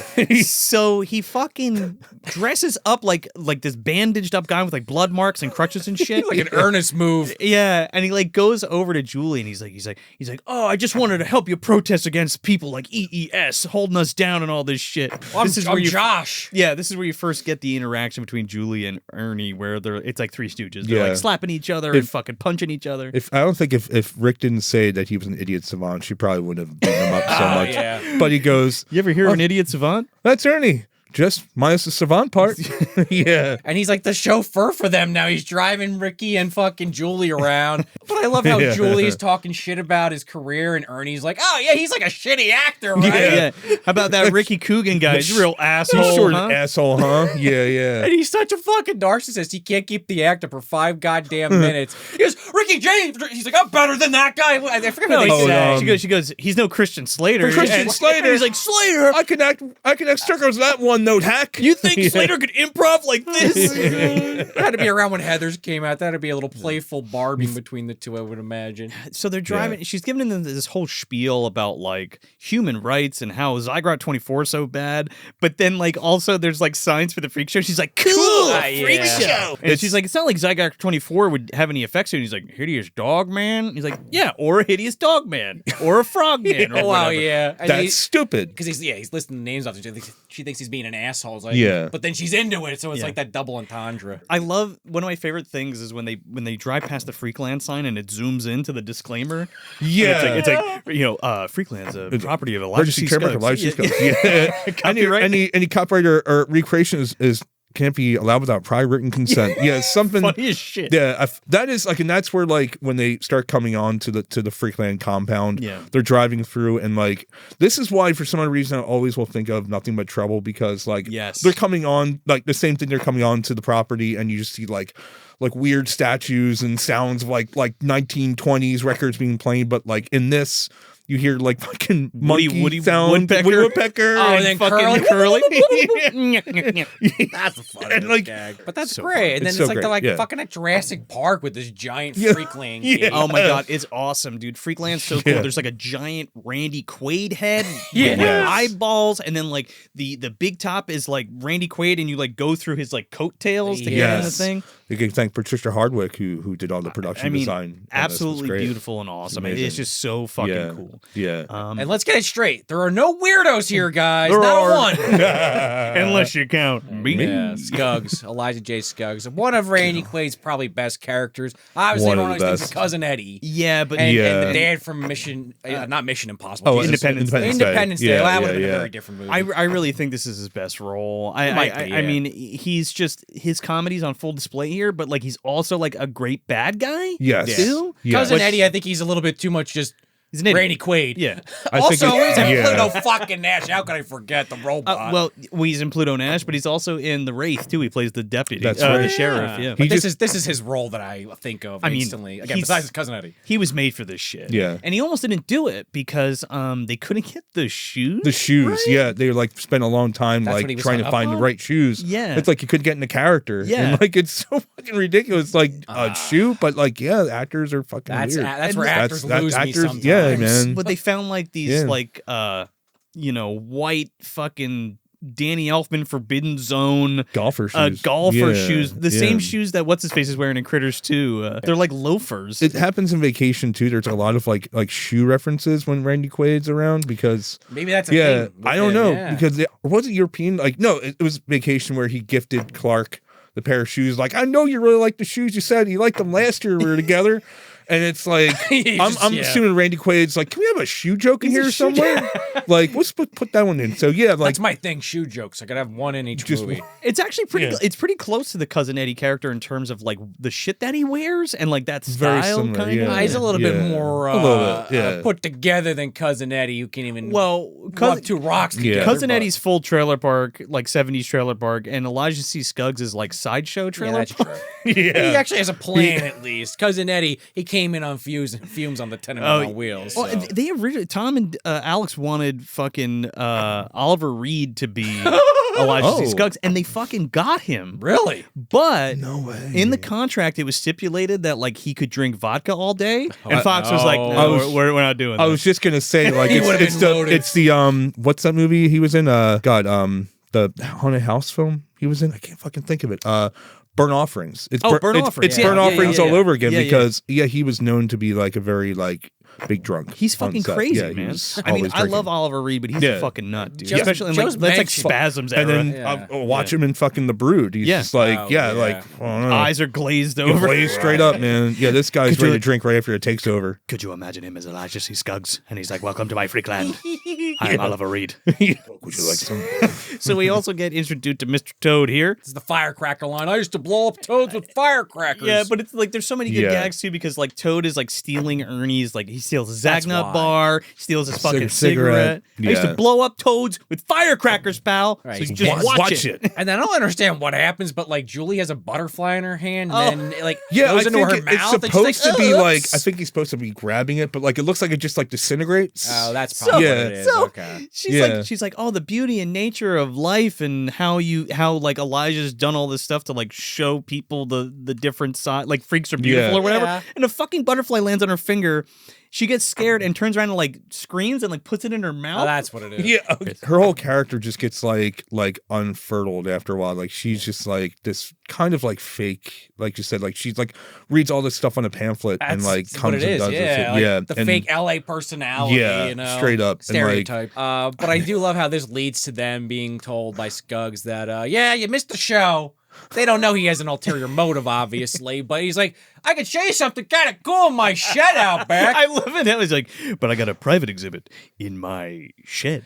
And everything he's saying is like, this is dangerous. He's like, oh, you're far away from society, from hospitals, from police. Telephones, police. Like, he makes it very obvious that they're far away from anyone's going to help him. And just like the way that Ricky's acting with Elijah, I'm pretty sure that like, I'm going to turn this motherfucker into something so hideous, no one's going to recognize He's him. already got it in his head. He's already got it in his head. Pretty boy actor guy. Yeah, this guy is fucking mine. And he's That's being it, rude dude. to Get in him. the fucking den. You see him, he brings him into the shed, he shuts the door, and you hear him like evil laughing. I just love the family circus. Yeah, he's sitting there just cracking up at this fucking like newspaper.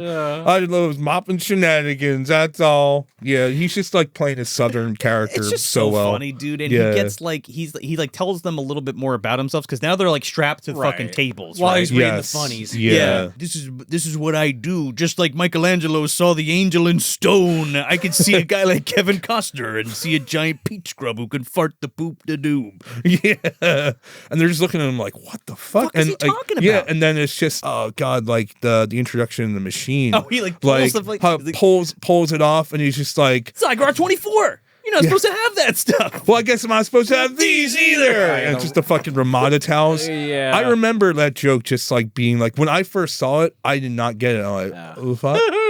And then Now they it said clicks. later, like, oh, they fucking, you can't take towels from hotels. One of the best fucking jokes Okay. in the movie. Yeah, and it really, and like I'm just, and like the great thing about that is so Elijah turns and he's first he sees Ernie and Julie, they're kind of like arguing with each other, like she's like, oh, go screw yourself. He's like, if I were you, I would. Yeah. And Elijah looks at him and goes, interesting. So he goes back, he turns around, there's a fucking like a Amiga computer attached to the fucking Tasty Freak machine. With like an And- honest to goodness Yeah. like mouse. a as literal Yes, a mouse. mouse. And like it's so this is cool. Tim Burns, the writer, actually made the interface Oh, no that shit. he's using during the whole freak thing. And it's just like this little like a Nintendo like do do do do do do do and the music playing I it. love the fucking drop down menu. Yeah. It's like deformed. Michael Jackson. Jackson. But it's like all these like warts, pimples, like Yeah, things yeah, it could yeah. have. And he's like yin and yang, AC/DC. And then like this is one of my favorite fucking parts of the movie because it's like, to me, this is like equivalent to like the Ghostbusters proton pack being turned on. Oh, when he 100%. goes, he's like, when he goes, let her rip, Toad, Yeah. and fucking Toad just smashes the on button. The It's just like fucking music is like yeah, and it's just like such an energy packed scene of that rev up of the machine.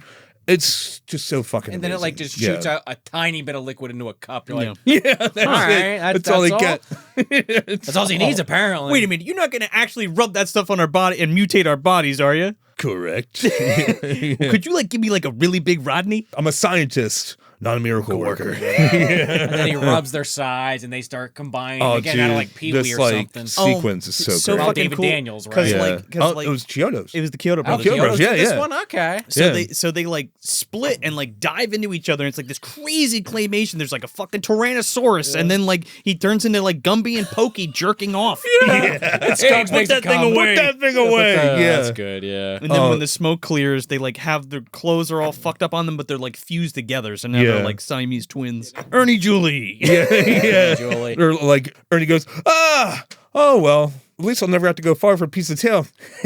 He lifts up her fucking bra and she like fucking like punches him, right? Oh, dude, Oh, she that's gives a- them the old fucking Stooges. The old where they're- Stooges thing, She's yeah. like, they're doing They're eye doing pokes, eye they're doing pokes. fucking Sound effects head are even nods. there. Yeah. Alex Winter's watching this happen and is like, fuck, what is he going to do to me now? I got something special for you. He gets out the Zygrot 24 concoction and he goes to put it on Alex Winter, but we cut to black. We don't quite see what happens. You just hear him scream. You go Yeah. outside, see like the fucking like giant puff of like fire coming Yeah, out of yeah, the building. yeah. It's so beautifully like in that it feels like an animation sequence. Yeah, the way like it's so good. Great so editing. exaggeratedly beautiful. Yeah, I love this too because like the next morning, Ricky wakes up and Elijah's on the phone and he's like, "Hey, laughing man, this is Red Swan," and it's so funny because like all of the dialogue on the other line of the just phone, it's just laughing, and he's like, Yeah. "I'm gonna need some of that Zygrot 24." He's like, "No, can you spell that for me?" Huh? Ho, Oh, he, Ha! Yeah. He's like, okay, well, you too, ciao. And hangs up, like, asshole. Every It time. was, yeah, Every he's time just a gets off. mean guy, but he's just laughing all the time. God, Elijah, take a fucking joke, man. Wakey, wakey, eggs and bacon. Yeah. Oh yeah, and Ricky thinks, okay, that wasn't so bad. Fucking camera zooms out. Man, the way this reveal is so fucking good. Yes. because he's like, meet the new you, and he gives him a mirror, and like Ricky like sits up and like he screams and like pus shoots out of this The fucking thing in his butthole head. surfers track just Yeah. goes. But isn't that like supposed to be that? Basically, it's like earache my eye or something like that. Yeah, dude. Kind of, Yeah, it kind of has that vibe to it. So it's but like it also kind of sounds like Sweet Leaf. Sweet Leaf. Yeah, Yeah. that was another one I was thinking of too. Yeah, it's like, but like that whole fucking like the mix of like the reveal of like the pustule like So liquid good. shooting out his And fucking And that was head. his good side. And this Yeah, yeah, it was. still is, Yeah. if you ask me. The makeup that Bill Corso did was like immaculate. Yeah, like not it's only great. is it incredible makeup, but it was like it had never been done like this before. Where it like I was stretched gonna say, Alex's mouth open and like Yeah. it split between him and the monster, the Beast Boy. Proto Two-Face almost. Kind Monster of. version. Yeah, It reminds me specifically of the makeup that they did to Michael Rooker in Slither. Oh, yeah, that yeah, or yeah. like I was gonna say Little Monsters a yeah, little yeah, bit. yeah. I don't know why I was Nothing thinking of bad. From Beyond. Not with like too, the yeah, mouth but- hook. Yeah, the mouth thing. hook definitely. Yeah. But it makes total sense. Yeah. Yeah. Like just the way that it looks like it was very uncomfortable for Winter. He said apparently the actual makeup itself was a breeze. Like he slept 3 days in that makeup. But like the mouth guard they had in there that I think Bill Corso designed would like snap into his jaw. And there's a great, if you guys get a chance, watch it. There's Tony Gardner and Bill Corso just really good podcast interview about basically just Freaked, and it talks to them basically how Alex had basically just they would put like Orajel or something on the appliance with the mouth guard. So it would like numb it. It would numb it, yeah, and you wouldn't feel it throughout the entire shoot. I for some odd reason, I guess you wouldn't feel, but it, like. But then he's like bleeding and He's bleeding. he's all Oh, cut, he's all God. fucked up. Yeah, and he goes to a dentist, and apparently his fucking gum was getting eaten away Ugh. from the from the material. material. So yeah, like, but everything else was a breeze. It's like he loved being in the suit. Yeah. That was the thing. Like he was dedicated to Yeah. it. He got really sick apparently, like after the movie. Yeah, for sure. That was I think it was the 3 days Bill was like, you can go home, but you don't have to take the makeup off. He's like, really? You're like, yeah, you can just sit around in it and just it's there's no like major things you're gonna get on your bedspread. Just like lay back and go to sleep and just relax. And it was 3 days of him like a kind of like just laying around. I think there's a story of Alex Winter where he was walking back to either set or from set, going through a parking garage. Oh yeah, with And the businessmen. the 3 Korean businessmen who recognize him and they see him, they go, Bill and Ted. Bill and Ted. Yeah. But he's all fucked up In the makeup. Yeah. In the makeup, like I mean, that's just awesome. Yeah. Like Yeah, he I dedicated love that. himself to it. So Elijah brings him out to the freak house, which is an outhouse that's in the middle of the fucking place. Yeah. It's a fucking Doctor Who technology. Yeah. Dude, I love these gags where it's like this little thing and then there's a giant thing this inside. outhouse. Yeah. Dude, if you look in the back of the outhouse, I never noticed until recently, but you can actually see a giant moon. Oh, in yeah. the back. Like yeah. it's like so beautifully detailed. Oh yeah, and he's like, oh, I learned it all from Bob Vila. And Bob Vila like comes in. And he comes out and he just goes, "Take a rest, Bob," and fucking like takes the fucking side of his head and just like throws him. And then he comes outside and he sees him just after he goes, "I gotta put a shitter in there." And Bob Vila's just like, "Well, you can learn about it in my new book. bedrooms and bathrooms." Yeah. Ricky's trying to come to terms with like, I look like a freak, Quasimodo. Yeah. And he's like talking to Ernie and Julie. Again, Julie, Ernie. And they're like, well, come out of the shadows so we can see you better. And we won't laugh. And then the second he walks into the light, Ernie just projectile vomits. They're like both a vomiting. mini Both freak. do, yeah. Yeah, give her like, her outside self, her like her outlook on life. Like it's not so revolting that oh shit, Yeah. and she just like turns and just fucking vomits. Ralphs. Oh my just God. Ralphs everywhere. And like We go from that to fucking Ortiz the dog Yeah. boy. Keanu Yeah. Reeves jumps in. He's like, hello, I am Ortiz, the dog boy. if you look out, I'm gonna bite you. Yeah, something like that. Yeah. But first, I have a question for you. Oh God, the Who Hollywood is that? Yeah. Who starred in Exorcist 2: The Heretic? Yep. worm guy. It was Olivia Newton-John. Olivia Newton-John. But this whole scene, it's like it's like if someone got pulled into like a set like really quickly and they're just like, oh, get ready, gotta get dressed. It's the same mentality Ricky's going. They're just like being pulled here. Like, what the fuck is going on here? But this is a great way that they like introduce the characters too, because he's like, is it going to be the worm? Is it going to be Nosy the Noseman or Rosie the Pinhead, the bearded lady, Mr. T, right? Yeah. I have to say, Patty Tippo, who played Rosie the Pinhead. Yes, she like it's so weird. She doesn't have a whole lot of huge roles, but I think she was, from what I understand, she's the mom in Ace Ventura When Nature Calls. Gonna bring this up. Yeah. When Ace is coming out of the rhino's ass, that's her. Oh my god! Yeah, look, the rhino mother's giving birth. Yeah, fucking Patty Tippo, man. I think she probably like lost her mind after that, and she's like, I gotta go on vacation in South America. I didn't write it down, but I'll get his name right this time. Malcolm Campbell also edited When Nature Calls. Oh, there you go. Yeah. Oh my god. So maybe they knew each other. One or the other got the job. Small fucking world, dude. So Nosy the Noseman is Jeff Kahn. Cowboy is John Hawkes. Sockhead is voiced by Bobcat Goldthwait. The Internal Flame is Lee Ehrenberg. And the Hideous Frogman is Tim Burns. Tim Burns. Yeah. And Keanu was uncredited. Yeah. It's pretty obvious. Yeah. Only in the U.S. and Europe. I wanted to, Mr. Socko. That's what I keep doing. I wanted to keep doing it. Yeah, Bobcat Goldthwait. Imagine if, Mick Foley had the voice of Bobcat Goldthwait for Mr. Socko. That's got to be a video somewhere if you haven't done it. Just like, here comes Man of the Cloud. Just putting on like Mankind, putting on his fucking mask and just going, I'm sorry, I'm not much for wrestling. I'm not much for wrestling. Yeah. That was perfect, man. So we get everybody's backstory of like how they became freaks, and like Elijah C. Scuggs, which is pretty fucking great. And the worm gives his first, and he's like, I was on the trail of the fat pudgy worm. And they're doing the whole like flashback. Yeah, they're doing the whole flashback sequence. Yeah. Everything's like sepia tone. Yeah. And he's like, come on in my shed, I'll do you whatever. And then he turned him into the worm. Oh, at first it was wonderful. I finally understood the worms like I never did before. Well, after a few days, the feeling wore off. Now I just wish I could wipe my ass. Apparently, now, if you ask me, the whole thing's a fucking headache. And that was the only fuck in the movie. Apparently, is it? Like they wouldn't let they wouldn't let any other fucks. Apparently, Ricky's character had like a fuck in every line almost, and they apparently dialed it back. Wow. And I'm trying to think if there's another fuck. No, I think that might be it because it really jumps out at you. It's the only fuck in there. I'd sell my soul to wipe my ass. Yeah. And of course they get to Bobcat Goldthwait. He's like, I was just a tourist looking for some fun. Nice place. And he's shaking Elijah's hand and he just goes, then Elijah turned me into a sock. And it's just like, and that's it. He goes, I'm sorry, I'm not much for stories. Mr. T has the best one though, because he actually ended up like a bandit. Basically, he made out like a bandit. I guess is what I mean by that. He's like, yeah, I was always kind of confused. I didn't really know how to feel about myself, so I came here. Walking contradiction, so full of questions. A walking contradiction. He's like, Mr. Scuggs. He said to me, well, how about losing your Johnson? And he's like, oh, and he's like, well, you can keep the beard. And he's like, all right. You know what?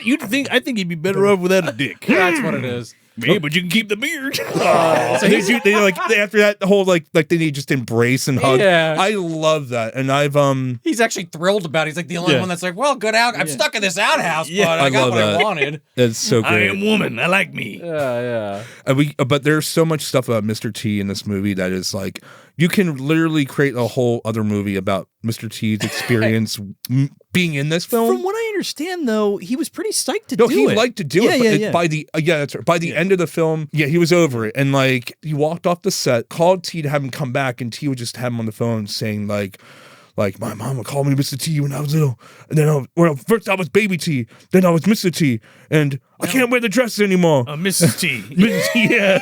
So the character who was enlightened and had a sexual awakening, let's say, Mr. T, he was quickly over that after the third week of something like that. Okay, but no, Joe, you're right. He and it's like the same to Randy Quaid. Like he had a great time on the movie. I just think as it went on, it probably kind of wore on. It's a lot to live up to. Absolutely. So then it pans over and there's a hammer lying on the ground.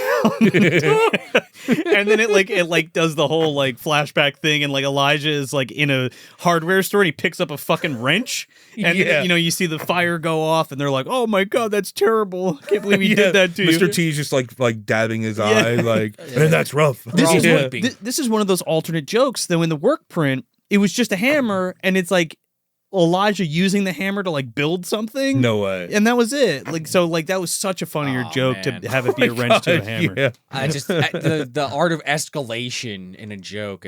There it is, all right there on display. Those 4 stories back to back.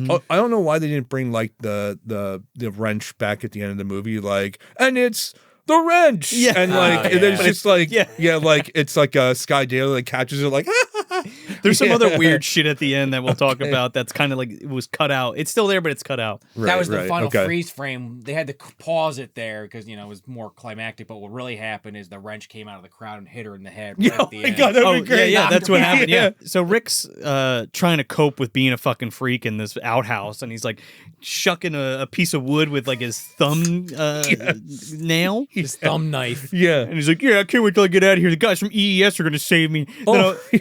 My anatomically correct girlfriend waiting for me. I'll be waiting for you, Rick. Thanks, Stewie. Stewie! Oh, God, the telepathy. It's the troll! Yeah. Telepathically, yeah. Telepathic bond. Yeah. It's so fucking great because he's like floating there and he's like, get out of here! And he's like trying to hit him with the wood. And fucking Cowboy leans over and he's like, seeing any phantom trolls there, Rick? Cowboy. I just think that's such a left of field kind of like piece to put in there. Like, what can we do? Like the telepathy thing. Yeah, well, it's like a lot of us freaks can have ESP, and Sockhead, he's got ESPN. Watch out, Oscar! He's gonna give him a skull cracker. Yeah, or it's like nosy. He can smell the future. Yeah, comedy, especially absurdist comedy like this. I think of like again Ace Ventura 2. I think has a scene like that actually, and Beverly Hills Ninja, where Chris Farley's kind of floating in space with the ninja technique. So after this, he's Stewie finds out that he's soulmates with Ricky Coogan. Because Cowboy's like, oh, if you could telepathically speak with someone, you have to be soulmates. That's the only way it could happen. And he's like, we're soulmates. Yeah, he's just like jizzing in his pants in midair, like, tell the kids at school. Yeah. Ricky doesn't want to fucking hear it.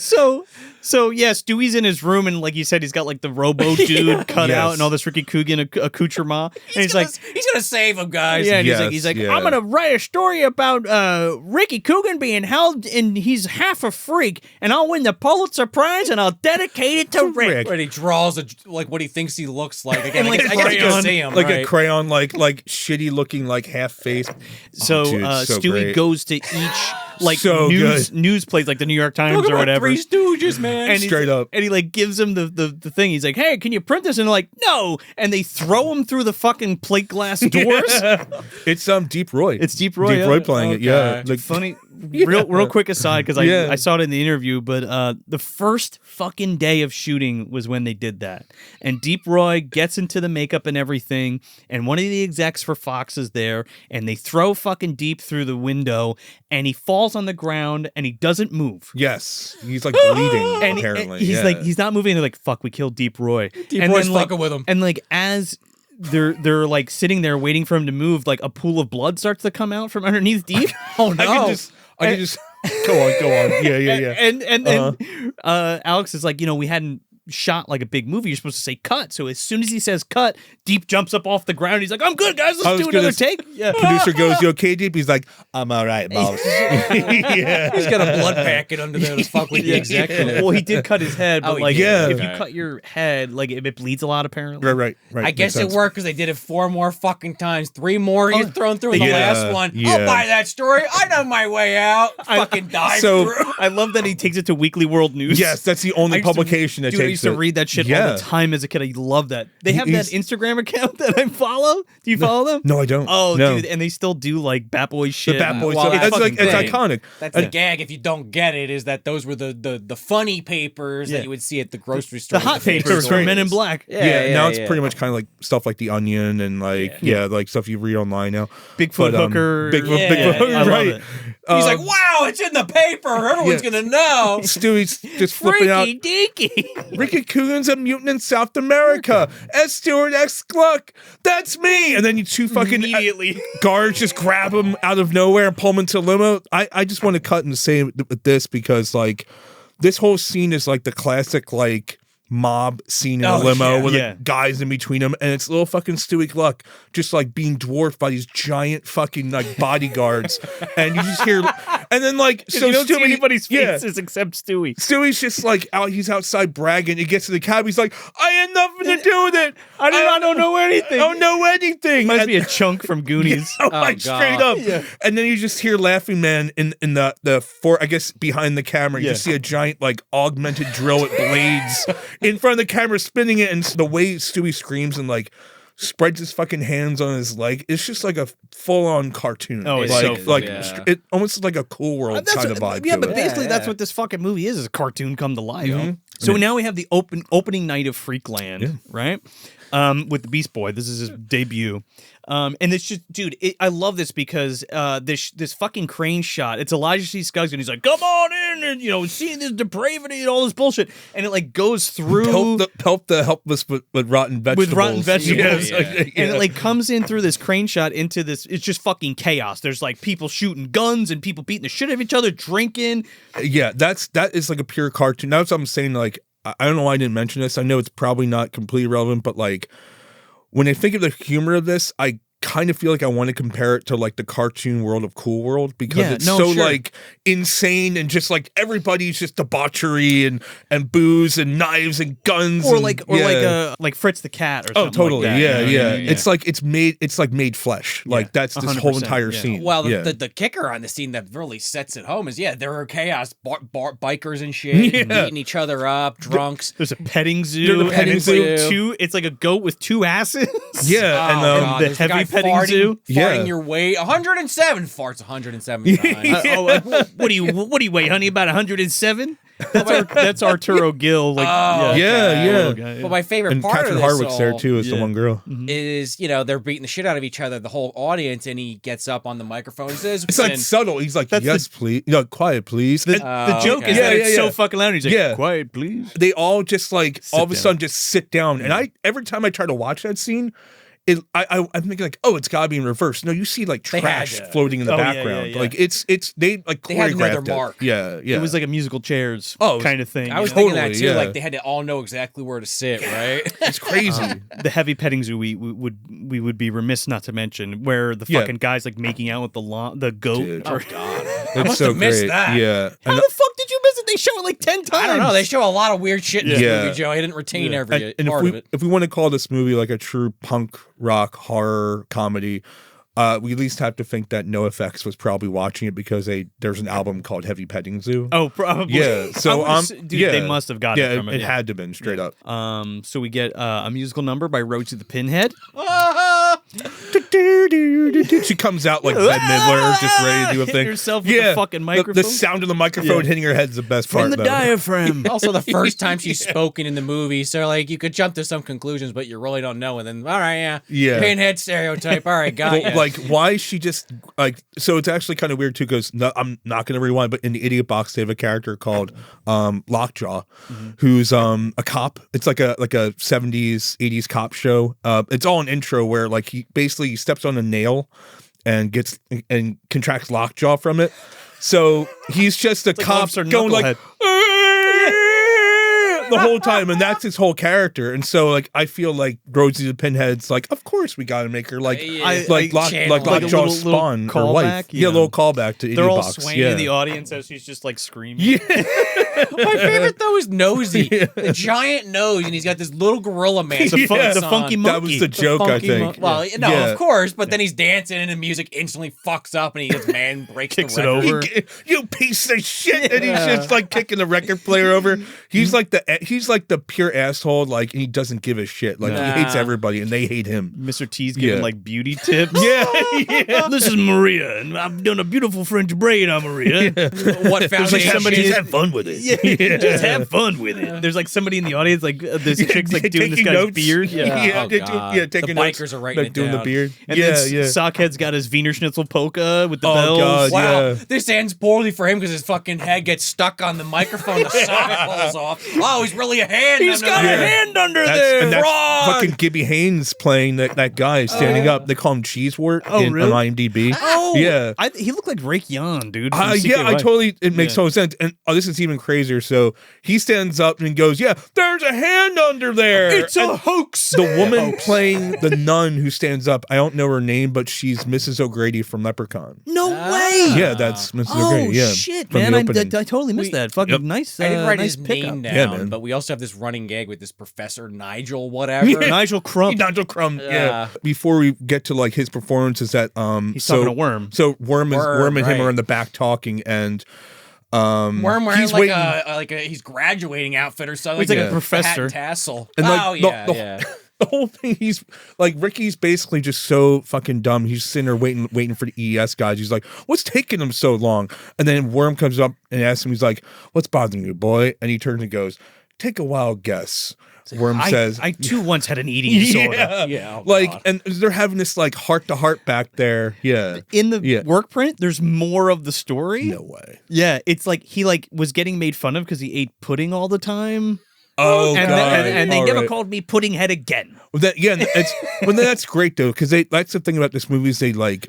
I love to see the work print, but I can't help just to feel so much love for the one that came out, because they really just kind of like got to the joke. It's even Or- funnier yeah. like that because Yeah, it's yeah. one of those things where like, you know, somebody walks in and it's like, and then the tiger bent over and took a Ow. shit on me, and you know what I mean? Yeah, it's like, yeah. okay, like we get it. It's like comedically funny, but like Yeah. if we can just get to like, even if we get a little piece of it at the end, because and they never called me pudding head again. And that's Right. all we know. So what And has it's that like, got to yeah, do with it? Right. Be yourself, Rick. So it was in and out, that joke. It was great. You're Yeah. an actor, do it. So instead of going out and like doing this thing as like Beast Boy with like this Tarzan outfit and being like, "Oh, I'm scary," Yeah. he does the soliloquy of Richard III. All right. And he's all dressed up in like this like period piece. The Shakespeare Yeah, outfit. yeah, Shakespeare, yeah. Also, before he goes out there, because it's a funny joke, Yeah. Yeah. the Worm's like, "Well, now that I've helped you, could you wipe my ass?" And he's like, I'll get back You're to a you. card. I love it because he thinks like what he just did with Rick is going to help him get his ass wiped. So he turns to Nosy and goes, "Nosy, did I ever tell you what a gifted artist you are?" And He's the like, eyeball. yeah. Look at that. It's so great. Yeah, Rick's It's a ploy to get him to wipe his ass. Yeah, I don't think it ever happened though. He's still asking for it. the No, entire yeah, even movie. by the end of the movie. Yeah. But Ricky goes up there, like you said, he's dressed up and he starts doing the soliloquy. And fucking Rainey Quaid's going through like his notes, like, "This is what I fucking wrote." Focus this shit. Yeah. And like it slowly hell pans over to Nigel Krupp, and he's like, "Hello, this is a beautiful rendition of the soliloquy of Richard III.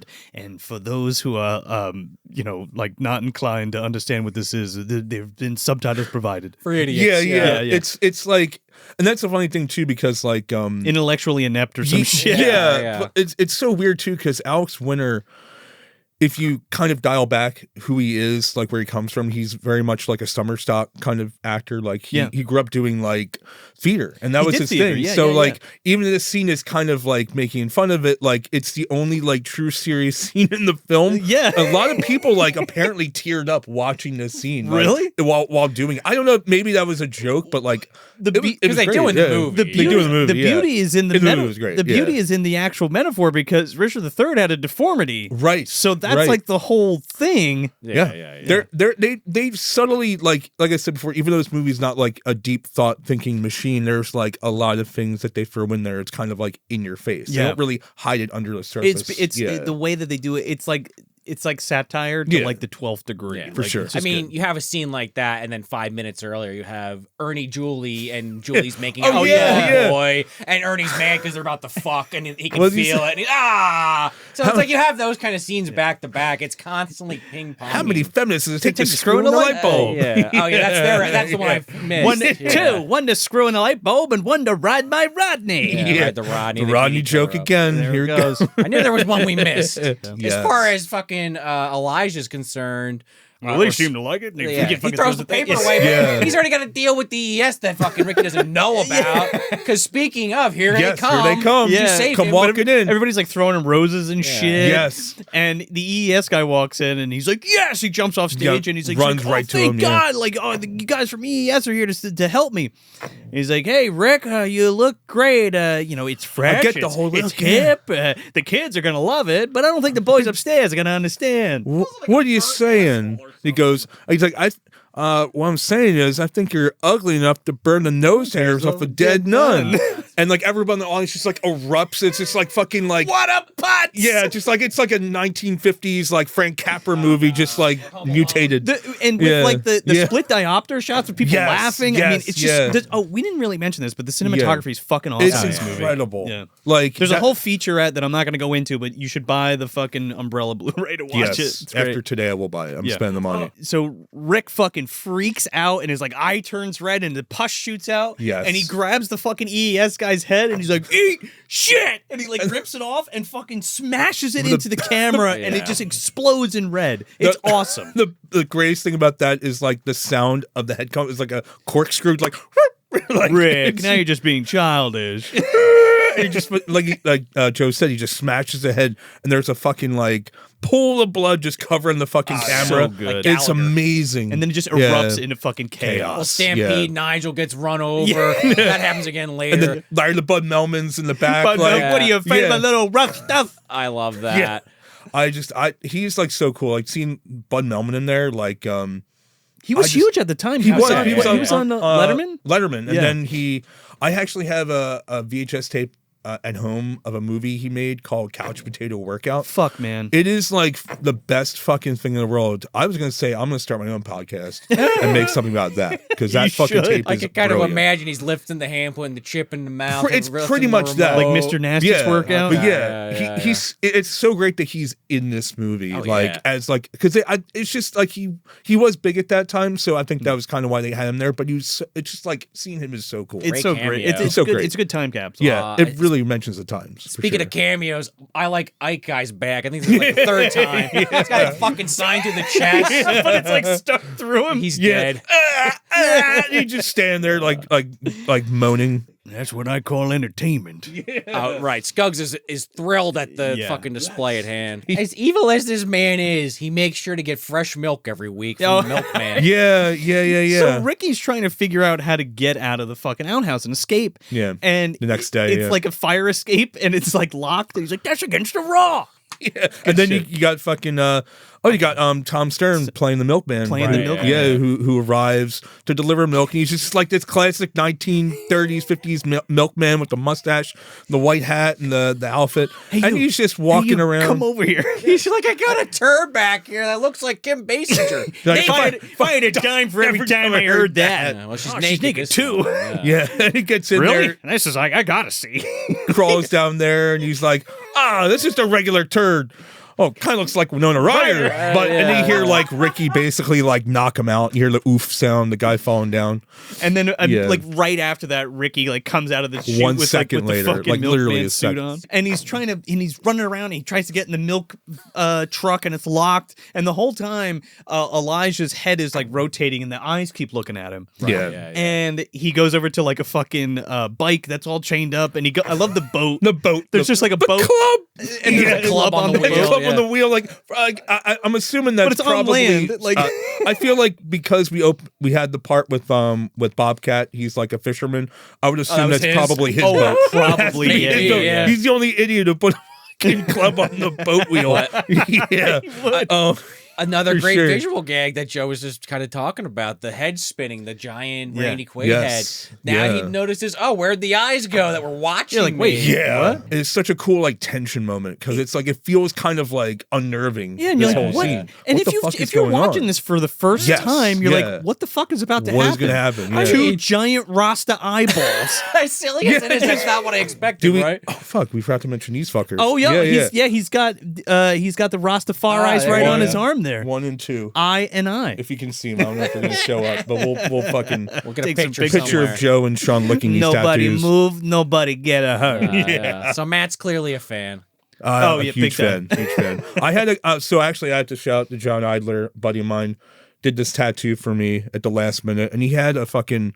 He actually has a Ricky face, like a full size. Oh, that's awesome. He wants to put it on my leg. I just don't have the money, dude. I'll get it once I have it. I will. So shout out to my buddy John Idler who did these tattoos. Sick, on me. man. He's a cool ass. I feel you, bro. I gotta get my ghoulies finished. Oh dude, yeah, awesome, man. Please, that thing is epic. By the way, thanks, dude, that is insane. Yeah, Adam Lenhart Fish from Guy's so cool. Hidden Hanya. Yeah, dude. Like I'm sorry, but like.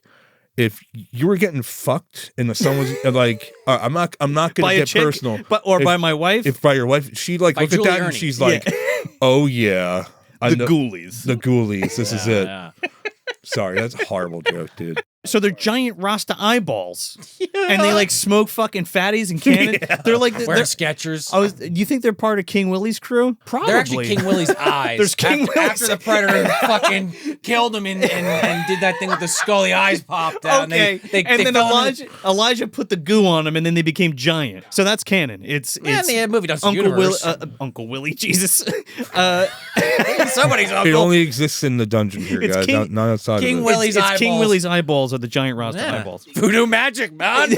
Fucking voodoo magic. So they take Rick into Elijah's den. The dead. Yeah. Oh no, not the Yeah, dead. if you like I said, if you first like are watching this movie, you're like, oh my god, it's gonna be something horrible. It's like a fucking like 1950s Lounge. wood paneling. Lounge music is playing. There's a Plaid like couches. old school Yahtzee game sitting in the corner, and a picture of like a what's it like a dog Like a puppy, like the Yeah, dog in yeah. the field, like Dog the in the hunting field, dog, a hunter or Yeah, something like the that. pointer or whatever. Yeah, pointer. Yeah. And it's just like this relaxing little scene. And Toad and Ricky Yeah, are sitting on yeah. the couch. Just, Diet yeah. soda, Oh yeah, Diet soda. soda. Yeah, Fiddle faddle? Fiddle faddle. fiddle Yes. faddle. But it is cozy as hell. It He's looks got his beautiful. robe on, his slippers. Yeah. Trying to offer him like snacks and He's like in that yeah, milkman outfit the whole time. Also. yeah. He's sitting there in the milkman Ricky, outfit. Like are still, you- he has to be. Are you gonna kill me or something? Why would I? The Beast Boys a hit. The Beast Boys a hit. What are you? And he's like, people don't like filth and like disgusting yeah. displays. He's like, oh, so I suppose Jake and the Fat Man was just a fluke. So he starts telling Ricky like tomorrow night he's gonna turn him into like a super freak. He's gonna complete him. He's gonna be like this giant evil freak that he can control. Yeah, but he lets slip because he gets a phone call from the Laughing Man to follow up from his previous call. I need some more of that Sagrad 24. Yeah, Laughing Man, he gets the impression that he's a little angry again. What an asshole when he hangs up. But Ricky, Johnny, son of a bitch. Oh, yeah, you jolly son of a bitch. yeah. Ricky overhears a song and he gets up and he grabs the paper that he wrote it down, like the one under it. It's like you think if he actually takes it, it's like the Big Lebowski where it's That's the what fucking I thought dick. he was gonna do. It's just the fucking dick on the piece of I paper. love when Yeah. he fucking coughs and goes to steal it and puts the thing in his pocket. Nobody it's so funny as notices. shit. It's Elijah thinking he's Yeah. going to be fucking Toad Well- in the next second. He goes to tell him like what his Yeah. plan is, and Toad goes for the fiddle faddle, and he's like, and he hits Toad's tongue I with told the fuck. you, I I told you that's for guests. Because I'm sure there was probably like a scene where like we're seeing like Toad just shoving like or like licking like his big ass fucking tongue coming out. It's funny that you said that Oh, because so in it's the in there? work print, Ricky's eating the fiddle faddle. Okay. and then he goes to grab more, but it's all gone. Oh, because he ate them all. and he's like, Toad ate it all. Yeah, okay. it's because Toad ate it all. But, And then like- he fills it back up with more fiddle faddle. I like the fact with the cut in the original, just because, like I said before, like just you works just better. get to the joke Yeah. and you don't just sit into this. Like you don't just like repeat the joke over and Sure. over again. Yeah. You don't sit in it. It's way You move funnier on that way. Yeah, for sure. Like I was saying too, just to jump back, like when they're doing the Hollywood Squares, like that movie that they said was not Exorcist 2. yeah, you're It right. was like Velvet something or other, like Velvet Justice or some shit like that. Who has starred in International Velvet? International Velvet. Perfectly appalling sequel to National Velvet, I believe. Not yeah, nearly okay. as funny. Yeah, I mean, like it's more like even it's obscure just naming like Exorcist 2. Yeah, Like yeah. of all movies, like But like you know what it is. Yes, You know what I mean? Yeah. It's not the best of all the Exorcist movies, but like he has to mention the least liked one. And like it's so much funnier when the worm says Olivia Newton-John. Yeah. Oh, wow, Yeah. So everyone's in milkman costumes. Like Rick like comes yeah. around the corner and everybody's in the costume. He has like the note that Elijah scribbled down underneath. And it like blows He away. blows away and he's like galloping, chasing a note, and he bangs into something, looks up, and it's like everyone in the freak house is just dressed in like milkman outfit. 12 Yeah, milkmen 12 is theoretically possible, Yeah, but yeah. 13 is silly. Well, then they start having like a knife fight. Ricky's got his sharpened nail and Ortiz has a switchblade, of course. Yeah. Oh, because he's like He's trying to protect him. He's like, guys, like you don't understand. Elijah has giant Rasta eyeballs. Yeah, like Machine machine guns. guns. And they're like, Worm's like, the boy's gone off the deep end. Like, God, the boys got off the deep end. Well, then Scuggs, he sees them fighting out there and he puts it like down the Venetian blinds. He's like, Yeah. that many men on a milk run. No wonder they're fighting. Yeah. I love too, just like the little anecdotal things that people are saying as they're Yes. fighting. Yeah, Like Cap! Ernie's like, he's a rabbit dog. He's got rabies. I love it. But he's about to like stab Rick, and a squirrel shows up, and Ortiz is like, squirrel, and he runs up to the fucking squirrel, and like the fucking Rasta eyeballs. They just like chase the him. coolest effect. The eyes and the head just like float back in the head like fucking Beetlejuice, and so like cool. like the mouth opens and like a tongue platform comes down. they run They out. come like running down the machine guns and fucking blazing him up as he's just chased him out of the compound. I love how Yeah. Nosey's like, oh, look, giant Rasta eyeballs, just like Rick said. Then they're like, all right, well, Dog Boy left to chase the squirrel. I guess run out of there, Ricky's our new leader or something. And then Julie's like, all right, I guess I fucked Dog Boy. I guess I'll fuck this guy. And Yeah. She's like, oh, Ricky. Right here, before we get to like them reading what's on the note, scribbled yeah. paper, there's a fucking torture scene of Stewie. Yes, you know. Have you seen that? So okay, So so that's in- not. I don't remember. So it's only in, it's only in the yeah, work it's, print. so no, it's in the okay. work print, right? But in the Anchor Bay DVD, Yeah. there's when they're doing the test screening Yes. with Alex Zuckerman, Yeah. and they have him on like a table, and it looks Oh, like the rehearsal cut. the rehearsal cut. Yeah. Yeah. So they're like doing like they have Stewie on the table, and they're imitating like putting like a saw on his back. He's like, "I'll never talk. You can do anything you want to me." He's like, "I'm made of stone" or something. Like in the that. actual yeah. in the actual work print, they shot it, and it's Bob Vila, and he's drilling him in the fucking No. ass with this thing. And he's like, "I'll Oh, never dude. talk." All right, that's pretty great. funny. That And like is- Bill that is Sadler great. sitting there Yeah, with a yeah. cigar. It's pretty funny. So they're all sitting there, and he's like, and Ricky's like, "Oh, I got this the notes from Elijah. He like wrote it down." And she's like, and Julie's reading it off, and she's like, "Tape Donahue. Buy more Fiddle Faddle. More Diet Coke. Renew my subscription to Beaver World." Beaver World. Let me see that. Let me see that. Yeah, Ernie grabs it and like she takes like the deodorant. Yeah. Strong enough for a man, but it's made for a woman. She just like smacks it in. smacks it into his mouth like a fucking cartoon. He just like swallows it like Shaggy or something. It's so Stooges. So the real note, and below all that other shit, was that they have to prepare a demo for Zygrot 24 for Laughing Man, who's coming. So he's bringing like trucks full of Zygrot 24. They're coming down for a live demonstration of like the machine working and like him turning somebody into a freak. And then Ricky proposes this fucking plan to everybody. Wow. Yes. He tries to, This and is then so each good. character just like ends his sentence to like an actual good plan, but it's never like what he was trying to He's say like, the whole time. Yeah, Ricky will be like, we'll see what I was thinking, and then Worm's like, that's brilliant.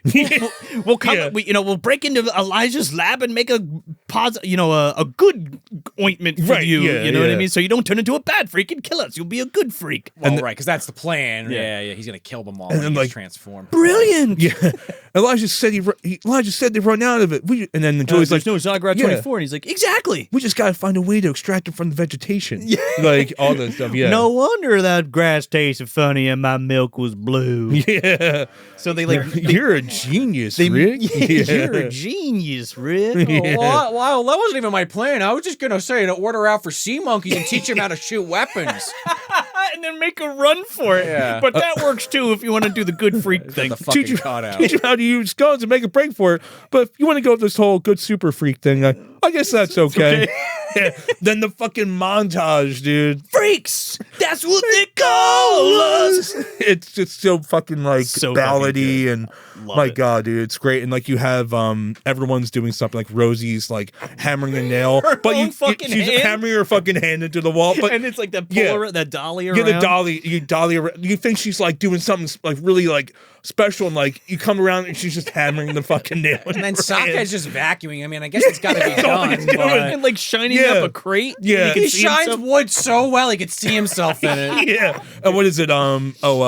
Eternal Flame is like welding something. He's Yeah. like, well, he's Yeah. like boiling the milk. the milk, to like right? extract Okay, yeah, Zygrot yeah. 24. Well, again, Yep, right. cowboy, got to be a female creating milk. They're like milking them. That's also a pretty like that's a scene in and of itself. Oh, the when they're milking like- scene. Well, it's also Milking it's also like farting. to the beat of the Yeah, song. to the song, Bam, dude. bam. It is so great. Iconic And then shot. and they bring back Paulin finally. He's just used to prop up the tunnel they're digging. And this is where we get some. I'm sure this is probably like David Allen stuff, where there's like stop motion of them, or it was stop motion at one point. In the actual film itself, they're digging the tunnel, and you could see them like as people like composited. Yeah, Right. yeah, Yeah. There is stop motion version of that. Yeah, so maybe they Or wasn't it the snuff I don't know. wrapper? Maybe they did like optical stuff later for it. I'm not exactly Yeah. sure. Because you have the gag too of Toad sitting above them as they go under to get to the lab. Yeah. And he eats a fucking airplane. and he It's just spits like, out the propeller. That sequence makes me think of like an old point and click adventure game like Day of the Tentacle or like Maniac Mansion. It felt like very out of one of those. Rick like sees a hole in the side of the cave, and he like starts to like move it away, and like this whole wall falls out. It turns out it's Van Helsing's little grotto in Dracula's basement, and like the fucking medallions. No, that's not what happened. It's Ernie's fucking family photos. Well, first like it's the this- lost city of Nod. And it's like a fucking like Viewmaster slideshow. Yeah. Like, wait till you see the part where my uncle comes It's in. my bar mitzvah. I love how they finally get into the lab, and like within a minute of being in there, Alex Winter sets the fucking alarm off. But because Scuggs is watching like cops on TV, the alarm like matches the police siren, and he has no clue. And this is really cool too. So the show he's watching, is a show called Crooked Cops. One of the guys is actually Sam Raimi.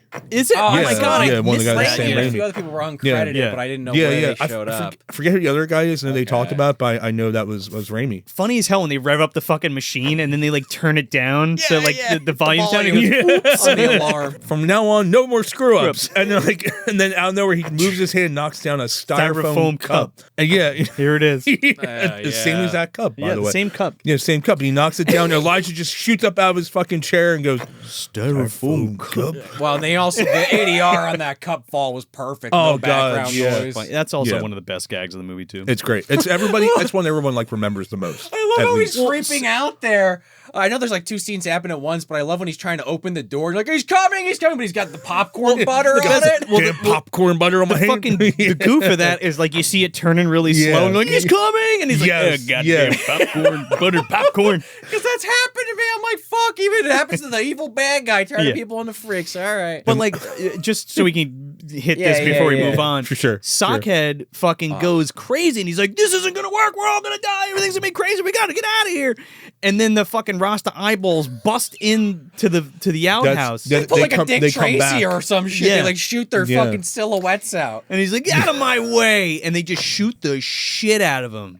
Yeah, it is like the most insane scene because apparently I can't think of her name, but so the woman Who's doing the actual who's doing the hand. actual hand in there. Not there's a hand under there. Yeah. The woman who's doing the whole the bodysuit.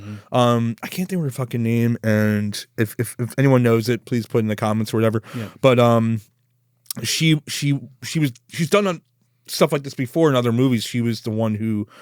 She was apparently in the Tommyknockers playing one of the in one of the alien characters, one of the suits? alien Okay. suits. Yeah, She was yeah. also Billy Butcherson in Hocus Pocus, the headless body of him. Shit. Yeah, so yeah, yeah. she's done these roles, and apparently she was like a very like well-endowed kind of semi-religious woman. Like she was like kind of like very nice and sweet on set. Sure. But when they like lit her up with all the squibs, she like lost her mind. Really? Like it was like I mean, that's kind of scary, yeah. especially It being was so like, real for well, her. because yeah. like also like it's not down here on her. She's here. The chest That's is true. by her face, So and that's she's where all feeling the bullet all of holes- that shit. Yeah, Yeah, so that's yeah, fucking yeah, you're crazy. right. Man. Being Totally, inside yeah. there and all the explosions going I off. can totally imagine it's She got shouldn't land. yeah. It was probably a terrible experience. I'm just picturing Yeah. that. Like, They did it all right, you twice, did a great too, yeah. job. Yeah. Wow, you screamed and everything. Yeah. The Rasta eyeballs are great though, because like this sack full of holes, man. Yeah, and they just like walk And out they just- through the same like little like holes, like the cartoon holes they Smoking came a through. fucking joint. Joints. They What is have it? to, man. The Rasta eyeballs, Is it man. Mr. T that's cradling him and he pulls the sock And he pulls off the with sock. bloody Yeah. hand.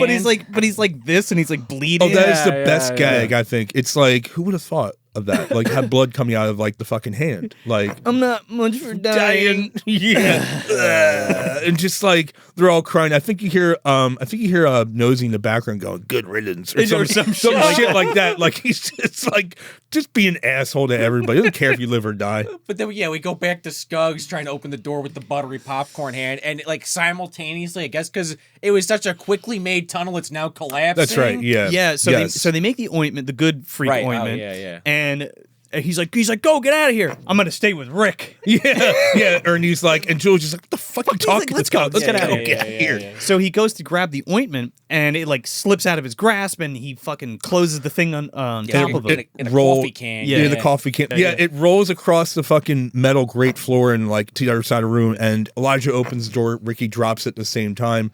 The whole fucking tunnel's Yeah, collapsing. the whole like, tunnel's behind him. collapsing Yeah. behind him. He's running back, but then you see Elijah. He's walking through the lab and he's looking around. And picks up the fucking styrofoam cup, and he's just like, bad for the environment. And just fucking crushes it.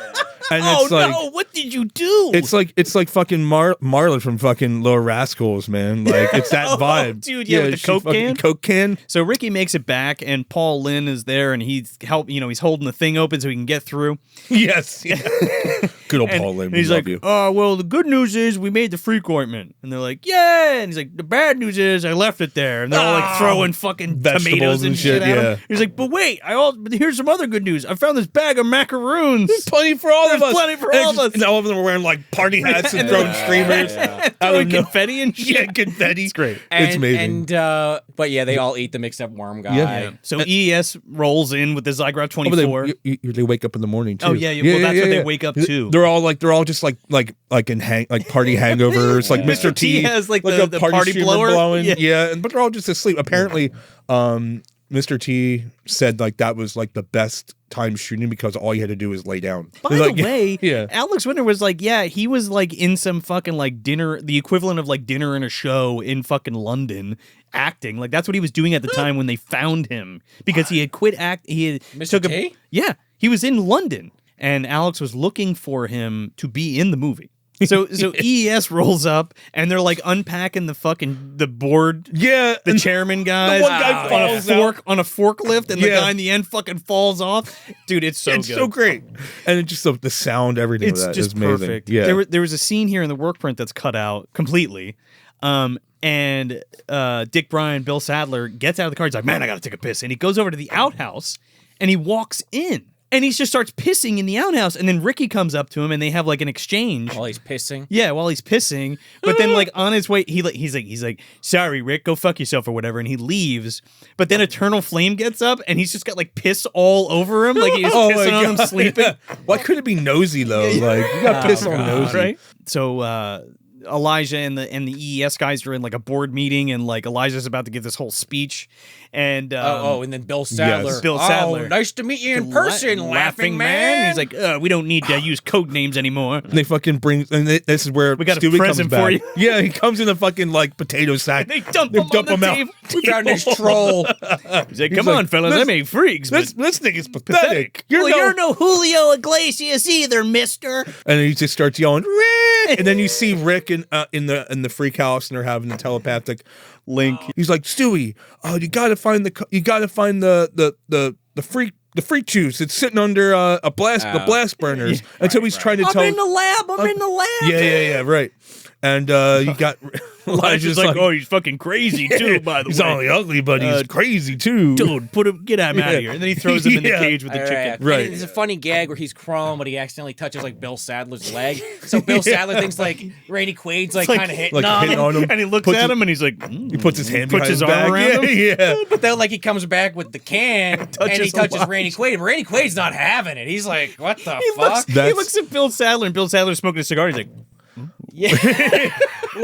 So Elijah's doing his presentation because he's trying to get EES to buy into his new Freakland, Super mega Freakland, which is basically he pulls the small model of it first, and the other one is just covered, and he pulls off the fucking cover, and it's just a bigger version of the smaller one. Yeah. Super And mega it's just- Freakland. It's gonna go right next to Ireland land. We'll kick Disney's dead ass. Yeah, I'm sure Disney was fine with that line. Totally. They didn't own Fox yet. They didn't unbox yet. Yes. I love how EES gets up there, right? Yeah. Is that what you're gonna say? Yes, And they like throw away his plan, and they're like putting like He's like, their own shit up, and he's like, what if we imagine a world where we had a receptionist contortionist with 8 arms, a killer knockout body, and 6 mouths. Where it's like, oh, that guy's pretty good. Like, he's a good salesman. Oh, we got him from Pepsi. Yeah, we lured him away from Pepsi. Yeah. He's like, well, where's the spark? Where's the unspeakable evil? I was just getting to that. A few well-placed drops in the water supply, and bam, a whole master race of new consumers. And I love that because that's like the cool part about the plot. Like now it's like a save the world plot. So all these fucking freaks have become superheroes. Kind of, yeah. Pretty much. And anybody who opposes us will stand knee deep in the blood of their children. So it's the big night. Right. And Stewie's there and he's got the ointment. Now Rick is on stage and he's all tied up. He's got his fucking like hair all slicked back in this like nice like blue suit or whatever. He's tied down. Yeah. And Elijah's about to put the shit on his face and he's like he's talking to Rick like through the telepathy. Yeah. And he's like, over here, Rick. And he's like, where? Fucking biker guy gets up. He's like, God damn it, kid, would you sit down? And he like takes the shit and dumps it on him. Takes the can, dumps on fucking. Then you see a bunch what of is it? smoke. Yeah, we see ES guys and Bill Sadler's character's like, oh, move shit, down. move down. Yeah, that's its only reaction. It's so great. So now you get this giant fucking freak of Stewie Gluck, and he looks amazing. Forced evolutionary virus. I mean, I thought of it finally. FEV from Fallout. Yeah, straight up. Dude. Because now he's like indestructible. So what I love about this too, now you got Bill Corso designing these monsters, right? Side note, is played by John Chu, the fucking director of Wicked. Yes. Yeah, I read that too. bonkers. Yes. Holy yeah. Letterboxd. I'm like, John Chu's in this fucking Okay. movie? He's the Stewie monster. Yeah. So there was a heavy influence that Alex and Tom wanted from Ed Roth, like the Ed Roth artwork, like Ratfink and all that kind of stuff. Yeah. So Bill Corso took that and just went fucking crazy. Now, you might be thinking, there's something familiar about these big giant monsters.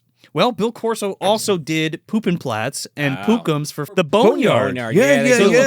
super similar with their Totally, fucking the big eyes popping out and all that kind of shit. It's like it's same thing. It's so awesome. Man. Yeah, like Corso did a lot of stuff. He actually did. I mean, he's done a ton of stuff. Yeah, dude, it's fucking. He did one the of the greats. Destroy All Neighbors movie with Alex Winter. Yeah, so yeah. he did the fucking makeup. He put Alex right back in the makeup again. But like the stuff. It's actually weird. I did one dive on Bill Corso, and apparently he worked on Zoobilee Zoo.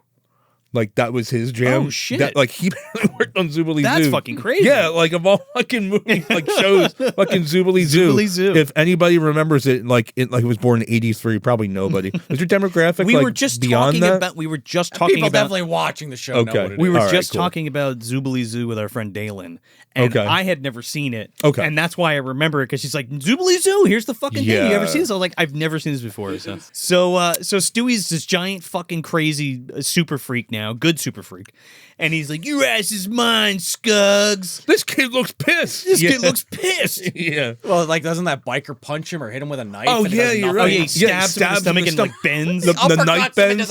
into the fucking background. Yeah, he fucking kicks him out the door and he goes Yeah. flying. And fucking I come in. Start lighting up, kill the ugly boy. Yeah. Like, that's what they've been saying. And just lighting them up. And like Stewie's just like going, He throws like fucking sand in their Yeah. eyes, and Elijah's like, "Oh damn my eyes!" yeah, I love it. Toad goes for Stewie and shoots his tongue out, and at the same time, Ernie lights the fucking M80 firecracker. and throws Yeah, it through dude. the air and lands on his tongue, and he eats it. This all happens in like 3 I seconds, know. like It's all so of quick. this shit. Oh, Yeah. I'm waiting the whole fucking movie for it to happen. And for it to blow him Toad up. fucking swallows it. He's like, "Shit!" and He just explodes, explodes man. all over the fucking crowd. The fucking tongue hits like an old lady or something. no, it lands hits on Elijah Scugs. right in Oh, his it's Elijah. face. That's right. Yeah, right. You're right. Yeah. Well, then, like, Bill Sadler and his Goonies, like you guys said, they leave because they're like, fuck this. Well, they're like, "What a waste of $15," and they go to Okay. they go to leave, and they're like, "Get the fucking machine." that might be right now, yeah. And And then, it- like, Scugs is, like, on the I stage. knew I couldn't trust you, corporate grease balls. Break glass in case of corporate grease Grease balls. It's so great because when the one guy gets up and he goes, this machine is now sole property of the Everything Except Shoes Corporation, and that guy, I can't think of his fucking name, but that's he was in UHF. That was he's in some. He was. I think he was. Yeah, he was. What's Weird Al Yankovic's business partner and his roommate. Oh yeah, right. Yeah. Yeah, who makes him the Twinkie Wiener sandwich? Yeah.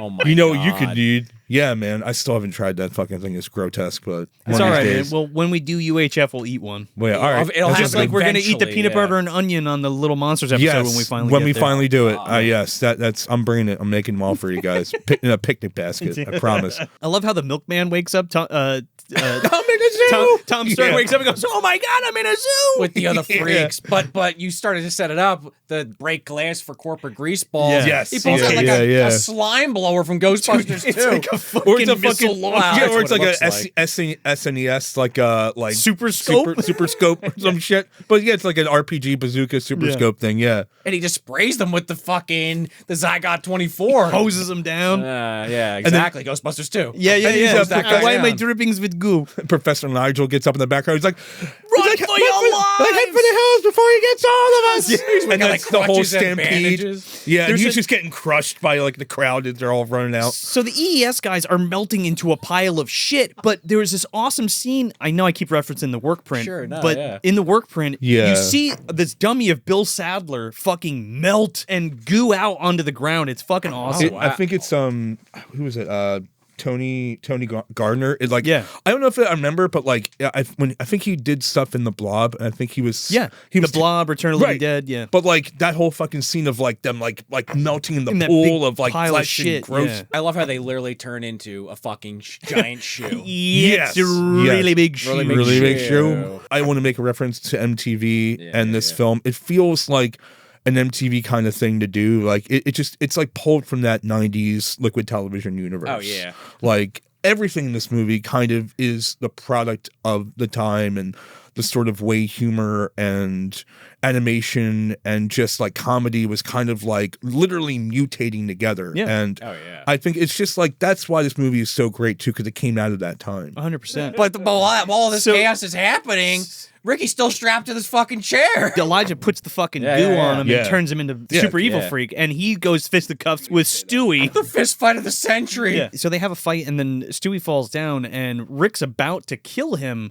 with this spear, and he's like, and just then I was about to stab him, Doing the narration over it. doing Yeah.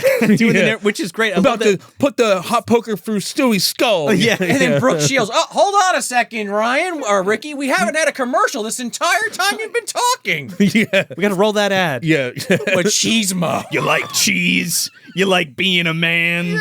Well, then you'll love machismo. Fucking beer can with cheese for real man. Now, Beer can now with in an cheese easy coming out of squeeze it. container. And we're back. And we're back, yeah. The fucking and that's like it feels like an idiot box thing to do that too, because there's like so many kind of like little weird like commercials in Cutaway. idiot box like that. Yeah, and like for Stay sure. Tuned, it made me think of. Yeah, too. A little bit, 100%.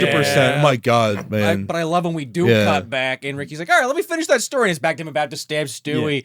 And he's like, Yeah. in his head, he's like, the words the cowboy told me. And you think he's like remembering, but Cowboy's just off screen. Like, Yeah. he's the troll that could save you. Let him love you. It's like, I reckon that troll could help you if you just let him into your heart. Into your heart. Your Your heart. heart. And you look back at him Your heart. and it's just like the classic gag of the person just saying it Yeah, literally. Yeah, he's yeah, just yeah. saying it Just over and over and again. over again. And then it clicks in his head. He's no longer evil. Gray Hulk took over, Professor Hulk or some bullshit. Yeah. I don't know. But now Ricky's, he knows what's going on. I Yeah. love you. Yeah, Ricky just drops the fucking spear and goes, ah, They like hug. fucking it's like it just reminds me of like Labyrinth, like Ludo, and Ludo, Labyrinth, just like ah. Ludo. Fucking in the work print, Rick picks up the Baker's Dozen photo and signs it for him and gives it back to him. That's like a 4-second thing. They could have Yeah. get that I in. love it. I was love pretty it. good. That's so great. That should have been in the movie, in my Yeah. opinion. That's great. So Elijah's like, you're supposed to do what I say. And he's like, oh, come on, I'm going to take you on. He's like, I got my DNA cranked up so high, I'm unstoppable. You won't know what hit you. Yeah, I'm a wrecking machine. I'm a wrecking machine. Oh my Yeah. God. This Yeah, fucking pummeling he tries to give him. He's just like punching him in the stomach. Like Ricky's just yawning, like, oh, yeah, just He like, fucking smashes him on the top of the head, and he's God. like, dude, this awful crack. almost accordions and He's like, yeah. oh, I didn't get crushed my spinal cord. I can't feel my fingers. Yeah, I love my that. fingers, Like yeah. that little detail of like how he like is paralyzed basically now. He's like, wait, you kill me and you won't find out the secret serum. And he's like, what serum? What antidote? Yeah. I baked them into a lovely batch of macaroons. And then you hear all the freaks going, like they're all just If you ask me, you skimped on the coconut. And he fucking uppercuts him through the roof, the circus tent, and then into the fucking batch of Zygarde 24. like fucking Joker style. His hand just like being pulled So down. good. It's great. So the FBI comes in. He's like, "Everybody, freeze! Hold it!"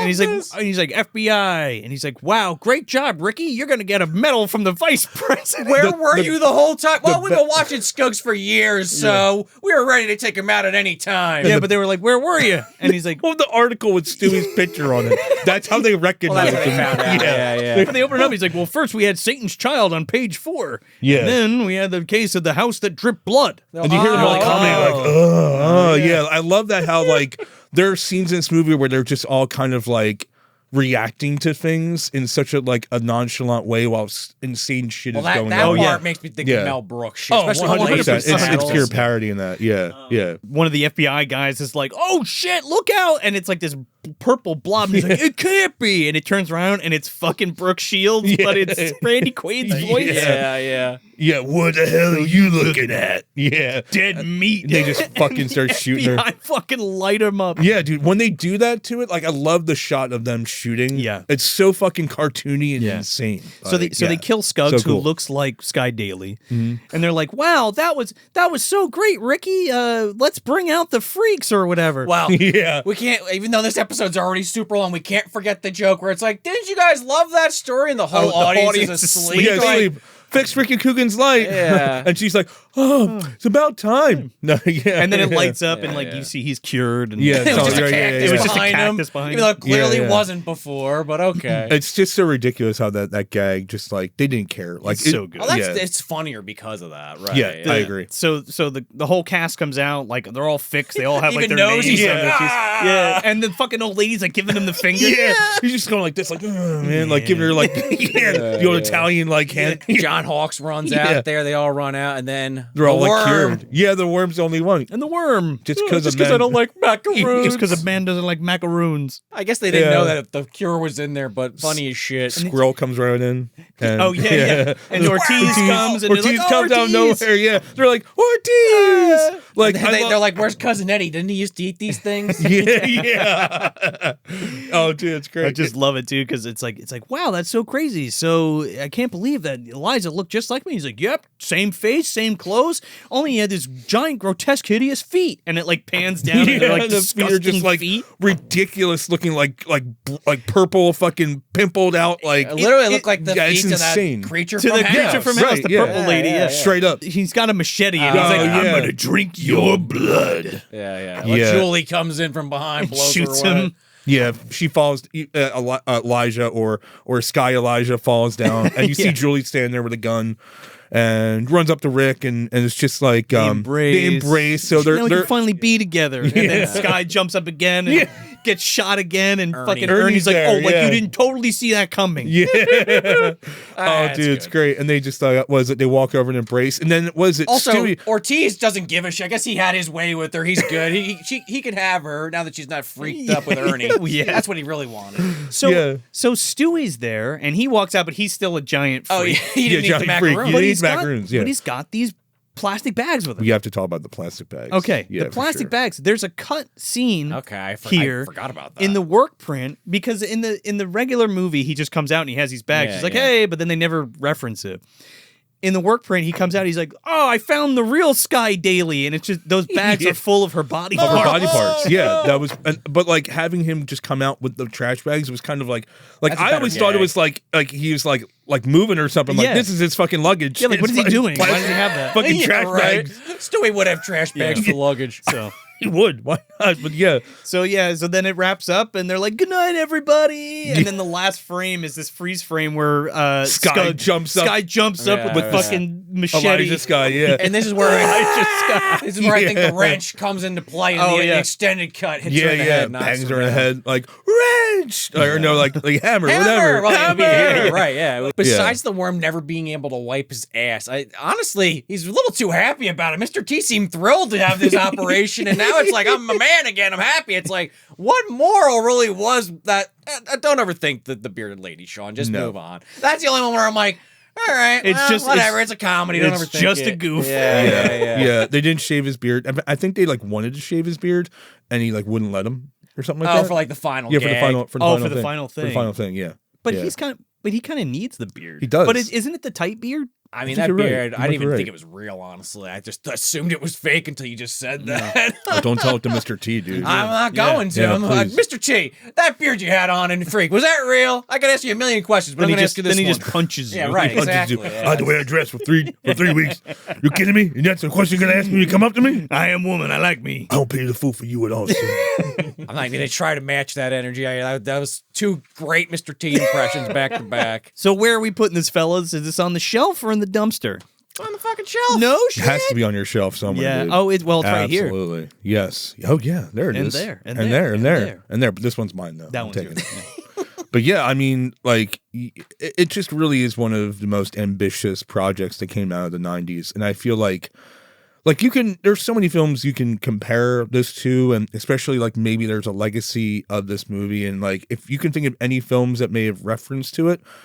I mean, it's like, it's even if it's not referenced, it's just like the careers that came out of this movie have expanded so wide in the horror scene, and science fiction and actors. Like a lot of people got their kind of starts in this movie, or like they gained relationships with other people and moved on. I mean, I feel like this movie just has a lineage that just expands to so many different like effects artists and writers, and like a lot of these guys went on to doing like other things, like Tim Burns and Tom Stern. They went to do like more music videos, and well, Tom Stern more or less, he did more music videos. He was directing things, and they Tim and him both worked on Crank Anchors together, and there's like, and then Tim Burns. Like, I love this guy. He's so amazing. He wrote for like a Chimp Channel, was like a weird like sketch comedy, or like a pop culture show just with chimps in it. And then there was a Comedy Central show, That's My Bush, Adult Swim, Saw the Mole Men. Yeah. Oh, Like, God. That show's impossible to find, Yeah. by the way. But- it's hilarious. But the only credit that I'm like kind of weirded out by that Tim and Tom kind of did together was American Werewolf in Paris. Yeah, they That's wrote right. that. That was one. right. That's the only one that, And that, like, I that would say fucking is movie probably- got completely butchered. Yeah, it did. Which is Yeah. a goddamn shame. I would love to see Yeah. like a good version of that. Oh, for sure. We never will. Yeah. I mean, this is definitely on the shelf. I already said that. We've said it a few times already. It's been on the shelf pretty much since it came out. I still can't, even though we talked about it, still can't wrap my head around this film not being more successful. Again, we explained why, but it's a fucking shame. Yeah. This is one that easily could have been on repeat in my house if I knew about it, instead of, like I said at the beginning of this, I just caught it on USA or something randomly, and it took me years to track down. So, I mean, that's happened with other films too, but it's a shame. For sure. One of the best comedies, at least of this style. I had said to Joe and Matt before we got on here that it definitely, for me, rocks that line between like a 4 and a 5 star, which is as good as you could get as far as I'm concerned. I highly recommend it. The dark humor, the practical effects, the every minute there's a gag, even if they don't all land for you. They're trying to make you laugh, and I wish that this movie gets out to more people. Maybe we could help doing that. Yeah. You definitely got to check this one out if you haven't seen it. Yeah, man, this is on the shelf. It's been on the shelf since I was a kid. This is one of those movies that kind of like defined my tastes and my interests and like the special effects and the comedy and all that kind of stuff. If you know me, I've probably showed this to you. You know, we've probably watched this together at some point. Yeah, I mean, it's just I'm so happy, and Sean has said this before, but like a lot of people have missed out on this for the past 30 or so years, and if you didn't grow up with it, it could be brand new to you if you haven't seen it yet. So I really highly implore you to pick up that Umbrella set. If you don't want the $85 set, they have another smaller set. It's like a 2-disc edition. It doesn't have all the goodies on it, so if you want to take the plunge on that, you can. And definitely grab the Idiot Box stuff from Severin. to get the whole picture there of everything and kind of the lineage of this whole film. Connect the dots a little bit with the Yeah. about the school. I mean, I'm gonna go back and do it, and I love the movie, so it'll only enhance it. But like, this is just a masterclass of independent filmmaking. I mean, it's an indie movie on a studio movie budget that they were able to do, and Alex and Tom and Tim are just so. There's some of my favorite people and some of my idols too that sit right up there with Sam Raimi and Peter Jackson, and like those were idols for them. And all of the great comedy and stuff that came before them and all the inspirations they've had. So like it was kind of the natural progression for me to be like, these guys were influenced by these guys. And I love these guys, and it's like the evolution of the comedy and the film work and the writing and the special effects and all that kind of shit. So it really hits home with me and is a big part of my life and kind of again shapes who I am now. Do you remember a while ago that because I call Sean when I'm working sometimes. Yeah. And we'll just like chit chat about random shit and just to make my day go quicker. So I just completely just take your whole day. No. But no, should I say this? Matt calls me all the time, Yeah. and I love talking to you. It's always so much fun. And it's like the best part of my week when I hear from Joe. I appreciate it's so that, much man. fun. We have a good conversations. Yeah, always. I had an idea a while ago about a sitcom. Yes. That I feel like it's very much inspired from Freaked. When you told me that idea, Yeah. I was like, that could be Yes. the Freaked. I don't know if we Like should. that could be. We should totally pull yeah. the trigger on that, dude. Do you want to? I want to. Or at least a pilot, right? Yeah. Well, like. And we'll call up Alex Winter. He'll be like our Sam Raimi, and we'll be like, "Hey, yeah, man, we definitely got to do that." But Yeah, yeah, that'd be Freaked, great. one of my favorites, absolute favorites of all time. Huge part of my life. And if you haven't seen it, go check it out. If you Please. have seen it, let us know what you think of it. Drop a comment. Let us know what you think. But yeah, dude, where can everybody find you and all your projects you're working on? So you can find me on Instagram as Matt Lapses Cannon. It's my handle. I'm also on Facebook as Matt Cannon, but mostly you just find me on Instagram. I have a release through a label called Consonant Collective. So constantcollective.com. You can find some new Lapses releases, and they just did my vinyl release of my short film Exercise, which is on vinyl and a VHS release, and they're a really cool labels. So yeah, Consonant Collective, and yeah, Welcome to Innercorp too on Instagram as well. So that's it. That's Freaked from 1993, directed by Tom Stern and Alex Winter. I'm Joe Lascola. I'm Sean O'Rourke. And I'm Matt Cannon. Thanks for visiting the dumpster.